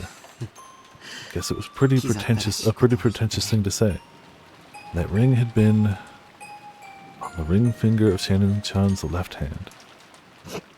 Well, 数年前 several years ago, Shannon came to me シ asking ャ for ノン advice ジョージ兄さんの about ことです you, George Nissan. なんて言って I た wonder の what she could have said. Shannon was always really bad at lying. ジョージ兄 It さん was のこ obvious とを pretty 言ってるの quickly は that す you ぐ were に the バレバレ ones で she さ was talking about. You were the one. 自分は She asked whether it'd be okay for her to get close to someone, 使用人の even 身 though 分 she was だ only け a servant. ど男の人 She の asked 好 about きそう what な kinds of ものは things 何 boys かと like, どういう服を kind 着 of たら clothes 喜 she should ぶ wear か to と make か them happy. そんなことを Lots of stuff like 聞いて that. Well, I guess you could say I felt envious hearing her say that. Kind of funny that she's asking about what type of clothes she should wear to, when she only ever wears her, like, maid outfit. I guess unless the answer she got was, you know, maid outfit with thigh window cut in the skirt. That's the one. That's it. Well, I guess you could say I felt envious hearing her say that. それが So she was given an 婚約 engagement 指 ring. 輪を渡されて And it all ended right there. おしまいかよ価値観は Different 人それ people ぞれ value だけ different どよ things. Yeah, different people value things differently. But being proposed to by a man, 人生 well, it could be the high point of your life. So I'm sure, 昨夜のシャノンは I'm sure Shannon was happy 心の from the 底から bottom of her heart. They don't work. I mean, I know that that must be true, but she sees him once a year, and it really does sound like the servants work overtime during that time. So while yes, I accept that that is a true statement you have made, Ramen, does any of that time off overlap with George being here? Because I don't think it does. She could have. I doubt it. Like, you're right, she could have. I doubt it. She doesn't have the vibe of somebody who would willingly leave this place. Again, possible. This is just my vibes. She's got the cash to do it, absolutely. I'm not saying she doesn't have the means. I'm saying I don't think she would. I would argue it's more likely that she spent the money to fly George over, but he's too busy. He's in school. He's taking care of businesses and stuff. Like, I don't know. I get the vibes that they really do only see each other now. But again, that's just vibes. I don't know. いや Happier than she's ever been since the day of her 生まれ birth. てから今までの中で George Aniki sighed deeply without raising his head. Maybe tears had risen to his eyes. シャノンは夕べ It seems Shannon was on ゲ duty ス in ト the ハウス guest の house 当 last 番だ night. ったらしい。でも But because she was too embarrassed to go back シ to ャ the ノン guest は house 僕と with 一緒 me, にお屋敷に行っ she て went しま over っ to the た。 mansion. シャノンの気 Think 持 about ち how を Shannon 察 must し have ろよ felt. See Top Gun. Whew. Maybe the concept of these two characters seeing Top Gun in theaters is something. Hmm. 婚約指輪を When you receive an engagement ring, then no matter how much warning you've been given beforehand, it's perfectly normal to get so excited that your mind goes blank. 恥ずかしくて You must have been incredibly 仕方なかっ embarrassed. たんだろうよ And then それ Shannon でシャノンは当番でない went は to ず the のお屋 mansion, 敷へ even 行 though き she hadn't been assigned there. そこで helped ゴーダさん Goda-san の with 仕 his 事を work 手伝い事 and 件 got に caught 巻 up き in 込 this み crime. 僕が If only I hadn't given her that ring あの場所で on that 指 day 輪なんか渡 in さな that ければ place. Shannon wouldn't have, サヨは Sayo wouldn't 事 have 件に巻き込 been まれ caught な up か in った that んだ crime. Aniki. Could watch the Terminator. Highest grossing movie in '86. Yeah, no, I believe it. それだけは違う That's ぜ the one place where you're wrong. 断じて It's 違う definitely wrong. So don't cry anymore.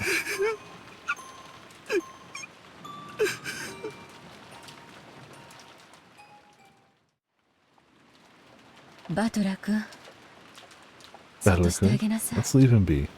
Aunt Ava said that. After Aunt Ava said that, I stopped talking to him. Misplaced words of comfort might actually do more harm than good. Jessica sat down next to Aniki and put an arm around him. Maybe only Jessica, who had known about Aniki and Shannon's love since the beginning, and who had even discussed that relationship with Shannon, could comfort Aniki now. I went over to Aunt Ava and sat down on the opposite sofa. バトラー君は強いわ Battle Kun, ね。 you really are も strong. うだいぶしっかり Looks like してい you've るよ kept う a に good 見える hold わ on よ。 yourself. まあ Well, look. The depth of the love becomes the depth of the 愛の wound, 深 right? さが俺は別に After all, it's not like あんなクソ how 親 that 父 old ど bastard うしよ died う has が知ったこ anything とじ to ゃ do ない with し me. キリエさんは気の I 毒 feel で bad さ about Kirie-san, but, well, she wasn't まあ actually my 本当 parent. の親ってわあら。 My, my. という割には That's so, you さっき certainly すっ were ごく crying a 大 lot 泣き back してたわ then. よ。 Well, I did think at least that much crying was due as gratitude for the parent who raised me. そのあたりの The 切り替 speed えの of that 速さやド changeover ライ and な that あた dry り tone は must come from あ Rudolph. の子は昔から That kid would 激 always しく get 喜ん violently だり happy, 悲しんだ sad, り and をす angry, ぐにケロ but リと he'd 平 always 静を regain 取 his り cool 戻した immediately わ。 afterwards. It's nothing like that. 俺だって I haven't really been able to get over the shock yet. 立ち直れちゃいませんただ俺が I みんな think と the 違 only うの difference は between me and everyone else is the kinds そ of れによって emotions ど that ういう stirred in 感 me. 情が生み出されるかどういうこと What do you mean? I've been acting much calmer than George, Aniki, and Jessica. That wasn't because my sadness was any less intense or because I'd already recovered. Sadness was simply getting replaced gradually with a different emotion. 悲しいっていうより Rather は than sad, 腹立た I'd しい say っ I'm て more 気持ちなん pissed ですよ off. どこのドイツがこ What んなことを bastard しや did がっ this たの and か where? 記憶をつら It's み kind of been eating カツ at を me 見 that 舞 I いして didn't や get ら a ない chance こと to に smack him upside the face. 腹の虫が収 That's ま what ら I ないんで really す wanted to do.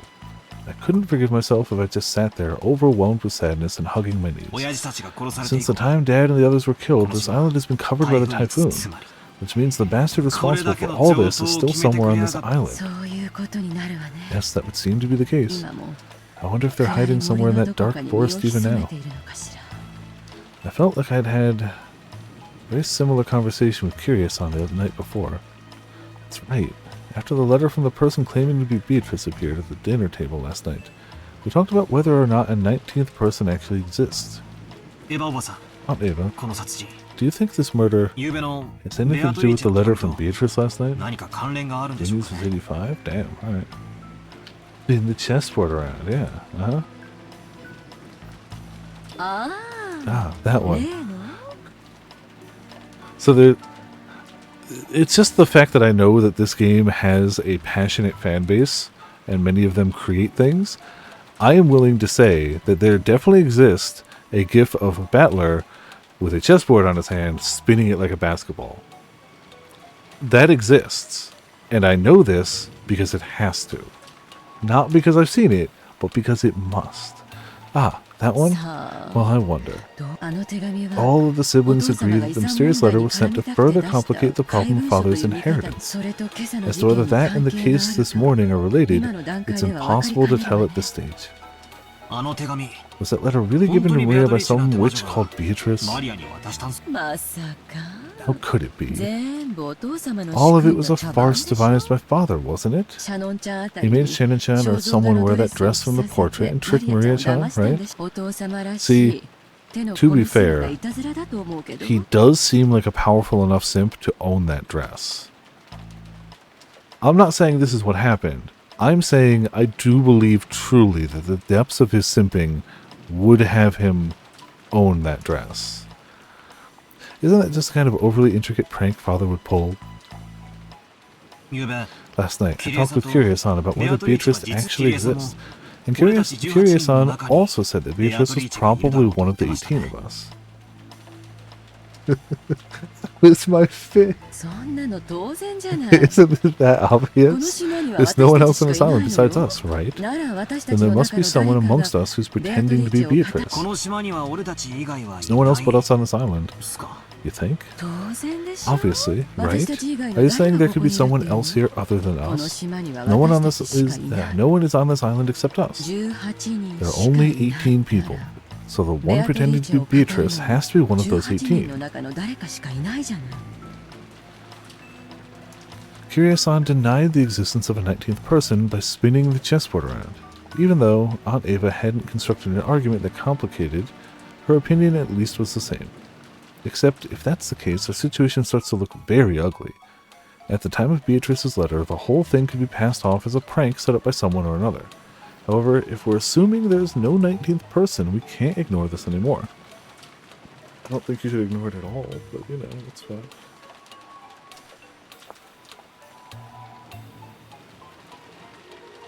Ooh, sorry. Good stretch. In other words, if there's no 19th person, then the culprit who killed Dad and the others is also one of the 18, right? So in other words, the person who killed them is one of the people inside this very mansion right now. Aunt Ava smiled meaningfully. It looked like she thought this conclusion should have been obvious from the very beginning. The culprit carried the bodies of those 6 into the storehouse. But even that was an impressive feat, don't you think? That shutter is always closed and locked, right? In other words, in order to carry them into the storehouse, the culprit would need to unlock the shutter. Understand? Is it possible the shutter was left open by mistake that day? The servant said it's always kept locked. In other words, unless the culprit took the keys from the servant room, there's no way they could have opened the store with us. I wonder if the key in the servant room was the only one. Genji-san said that was the case, which means the culprit knew where that single key was kept and took it. Just now, I watched when Kanon-kun returned the key to the servant room. The wall was packed with keys, and I don't think a novice would know where or what those keys went to. The culprit was miraculously able to find the storehouse key among all of those. Furthermore, even though the key didn't have a tag or anything sticking to it, they knew it was the key to the storehouse behind the rose garden. That means they also knew where the storehouse was. I'll say it even clearer. Culprit knew the inside of the servant room well. Her argument was extremely plain and clear. If the bodies had been found thrown somewhere in the bushes of the rose garden, there wouldn't have been much to go on. However, if there was only one key to the storehouse in the servant room, and it was stored with such a large group of keys that novice would not be able to tell them apart. This meant the culprit was someone who went to the servant room a lot and was familiar with the locations of the keys. The family members didn't normally go into the servant room, which means that one of the servants is culprit. I'm sorry, but even I can't tell you any more than that. However, I'll tell you one thing more than that. What's that?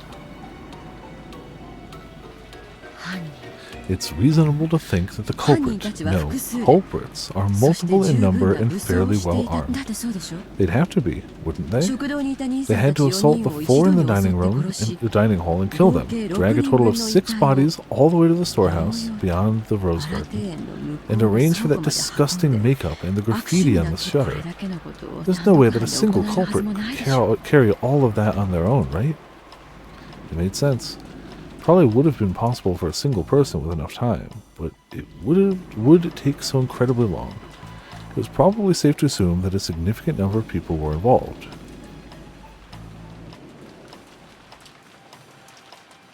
Phew. Ooh. ってことは So, what エヴァ you're おばさん saying は使用 is that 人の人た maybe ちが all みん of な the 来る servants だ were ろう in って言ってる cahoots. か静かに Please なさい keep it down, okay? Clearly not Shannon. 憶測で言っちゃ Or- 悪いわよ Yeah, 2 servants are dead, right? So, why would the servants kill the servants? And Goda seems like a bit of a dick. Shannon doesn't make any sense. That said, if Goda had, or if Genji had had blood on his hands when he went to go wake up Natsuhi earlier, he could have been the reason that there was blood around the doorknob.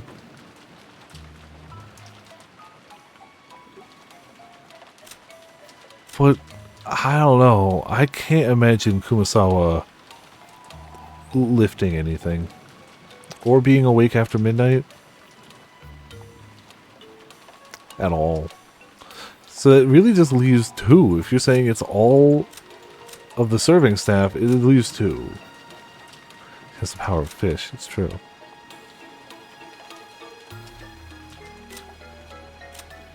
Now, mind you, either of them could. I guess, I mean, Genji seems the biggest culprit, literally. But, I don't know. Where's the motivation? Please keep it quiet, okay? It wouldn't be right to voice mere speculation like this. それにもし Also, if you really wanted to, like, throw off the scent from yourself, you'd set up your murder in a way that would implicate one of the servants, if you're not a servant. And if it really is true, what would you do next? 彼らは They might 私 not た let ち us を leave 生 here かして alive. しかも This is an opponent who had no trouble killing Nissan and the 3 others. Questions are. That's true. We get no answers, only questions. You're spinning chessboard around. Yeah. Right now, the only ones I can count on to fight with me are the 3 in my family and maybe you, which comes to a total of 4 people, right? We're no better off than they were last night. In short, it'd be easy for the culprits to massacre the rest of us. I've been busy playing detective with Aunt Ava, trying to expose the person who had killed Dad and the rest before the police did. If only I could cleverly penetrate the culprit's identity and stick the proof in their face. I've been so sure that, just like in one of those detective movies, the culprit would then give up and surrender. Yeah, it's just like, flipping the chessboard's so good. Thanks. You know. Look, it helps that we're literally coming off of the murder mystery arc in Wednesday Night D&D, and I've played a few murder mystery games before, even though I wouldn't say, like, I'm great at them. I can at least think about the main tropes of the genre. Umineko chessboard, like, that has to exist. And it has to be like a $200,000 chessboard. Both of those things must be true. 3D printers can absolutely make it happen, yeah. Which in the whole I did! I also did that one, yes. Though, admittedly, I eventually had to look up some tips. I got most of the endings on my own, but I didn't make it all the way. I got very close. So, I did have to look up some tips, because at that rate I was so close and I didn't want to spend another, like, 3 hours just trying every single combination. Once you're, like, 12 combinations deep, it's like, okay, no. I'm not going to trial and error this nonsense. And, like, I'm glad I looked it up, because there was one I was missing where you had to, like, disregard all the logical things you should do early on, where it's like, I'm going to go outside and just happen to talk to somebody. And it's like, why would you ever pick that option unless you were going for, like, a joke ending? Like, if you were actually trying to make progress, you wouldn't pick that one. I have no qualms. It was a bonus content anyway, so I don't care if it was convoluted. But there were certain bullshit VN logic ones that were not gonna be helpful. So I would say I got 65% of it on my own, maybe 70, and looked up the rest. So I did finish it though. I still think the absolute greatest part of it, by a long shot, was Alice in the penguin costume killing her friend. Just the flash of penguin outfit. It is perfection every time. And I had to go through that a bunch of times, because after I got the actual ending, there's a trophy for getting each of the bad endings. So I had to go through and get each bad ending I didn't, which included one at the end where you had to make it to the end and then get it wrong. So I saw that scene a lot, and it was good every time. Oh man, I love the concept of a fatal version of You Laugh, You Lose. Like, I don't know, that was just very funny to me. It was both a serious murder mystery and very clearly a comedy. Turning around and seeing someone with the joke specs with the fake mustache. Fantastic. Phenomenal. 10 out of 10. However, the culprit would only surrender if there was no way for them to fight back, which we've learned very much from Phoenix Wright, Ace Attorney. If there's even a modicum of way they can twist things, they ain't gonna give up. They'll start to lose their cool, but then they'll be like, wait, no, I still got this. We're fine. The culprits behind the crime on this island were far from helpless, and might even be able to massacre all of the remaining people here. Objection! And on top of that, this island was like a giant closed room, cut off from the outside world by the typhoon. So they had a full day until tomorrow to kill, scheme, and camouflage themselves. In short, it wasn't a safe atmosphere where we could get very far by playing detective. To the contrary, we were at a stage where we had to be scared stiff, since playing detective might displease the culprits and cause them to commit another mass murder. Well, it's just a possibility, right? Updated autopsy report. Oh. But I can't bring myself to trust the servants yet. And that doesn't mean I only suspect them. Don't you think there might be some mastermind behind all this? A mastermind? Why do you say that? It's just a feeling. Think about what the word servant literally means. It means someone who serves as someone else's arms and legs, right? There's a bunch of Ushiromiya family members who got killed. So naturally, and a servant. Well, I guess she was about to be an Ushiromiya family member. So naturally, there must be someone involved who stands to gain from that result. This was also plain and clear. The Ushiromiya family had been right in the middle of discussions about how to distribute the inheritance when grandfather died. If this case followed the standard form in any classic mystery novel, the crime was definitely caused by someone with ties to the Ushiromiya family, and who was involved in the inheritance problem.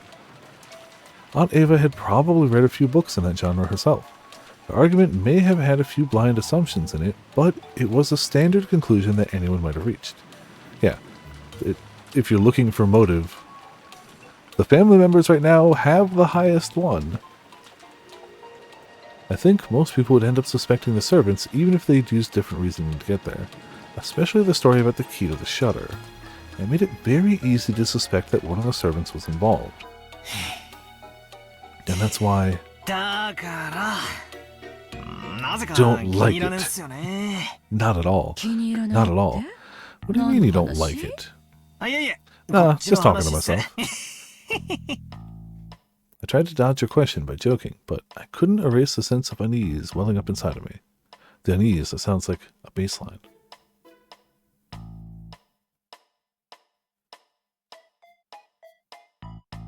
After all, her conclusion was such an easy one to reach, a conclusion that anyone could reach. And I just couldn't be satisfied with that. If I tried spinning the chessboard around like I learned from Curious-san, this is exactly why a servant couldn't possibly be the culprit. Wow, I spun too soon. I'm pre-spinning battler. If the servants really were the culprits, they wouldn't hide the bodies in a place connected to themselves. Why on earth would they use the rose garden shed if they were the ones in charge of the key that could unlock it? The police would probably immediately pursue whoever had been in control of the key. It was even possible that some other facts might come to light as a result. The more we think of the servants as the culprits, the less reason they had to carry the bodies into the storehouse. But what if they knew we'd think that and put the corpses in the storehouse for that very reason? No, that's completely impossible. When the police come and inspect the scene of the crime, they'll probably be able to uncover many things. No matter how carefully the culprits carried out that murder, some traces will definitely be found. In other words, they had everything to lose and nothing to gain. If you think about it this way, and look at this murder game from a culprit side, it's hard to imagine why they'd want to call attention to the corpses. Yeah, I mean, you have a forest that nobody goes into, and you're on an island. Like, you just drop it off a cliff. Now, I'm not saying it couldn't wash up on the beach, and I'm not saying people wouldn't eventually go looking in the forest, but if you really wanted to obfuscate things and buy yourself time, there are so many ways to do it. Yeah, but they very much hid it in a way that heavily implicated the servants, while also all but guaranteeing it would be found. Unless somebody just never looked at the shed from the outside. Which was unlikely when you were doing a thorough search of the grounds for people who were missing. You know. Without the sign there, people probably wouldn't have opened it till it started to smell. Once the corpses were found, it could result in someone sending a report to the police, or it might make the remaining people more cautious, or it might make the survivors start to search for the culprit.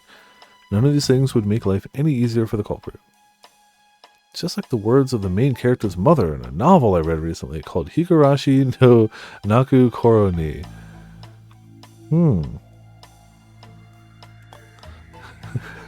Just like that novel I read.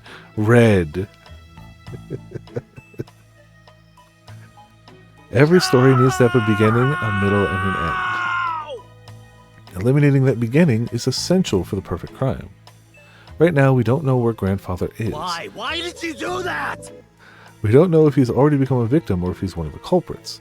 But this state of confusion must be beneficial to the killer. Excuse me.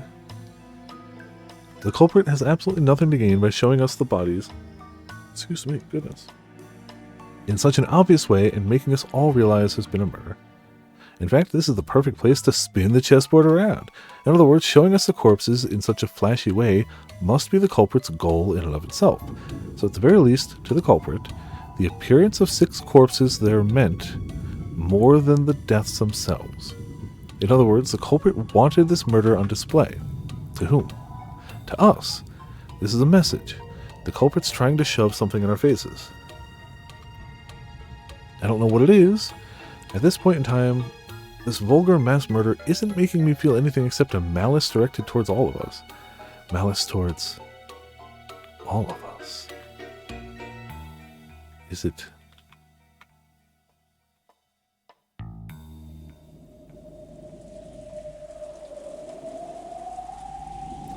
Each one of the survivors has some kind of connection to one of the 6 victims. Uncle Krause, yes, but it's statistically likely in a family reunion, but it's fine. Uncle Krause's death brought Jessica to the grief of losing a family member. The deaths of Dad and Kiryu-san brought me sorrow, while Aunt Rosa's death brought Maria sorrow. Goda-san's death probably shocked his fellow servants, and Shannon-chan's death brought grief both to George Aniki, who had proposed to her, and Kanon-kun, who had loved her like an older sister. Everyone now on this island has received an equal amount of sadness. Have they? I want to say no.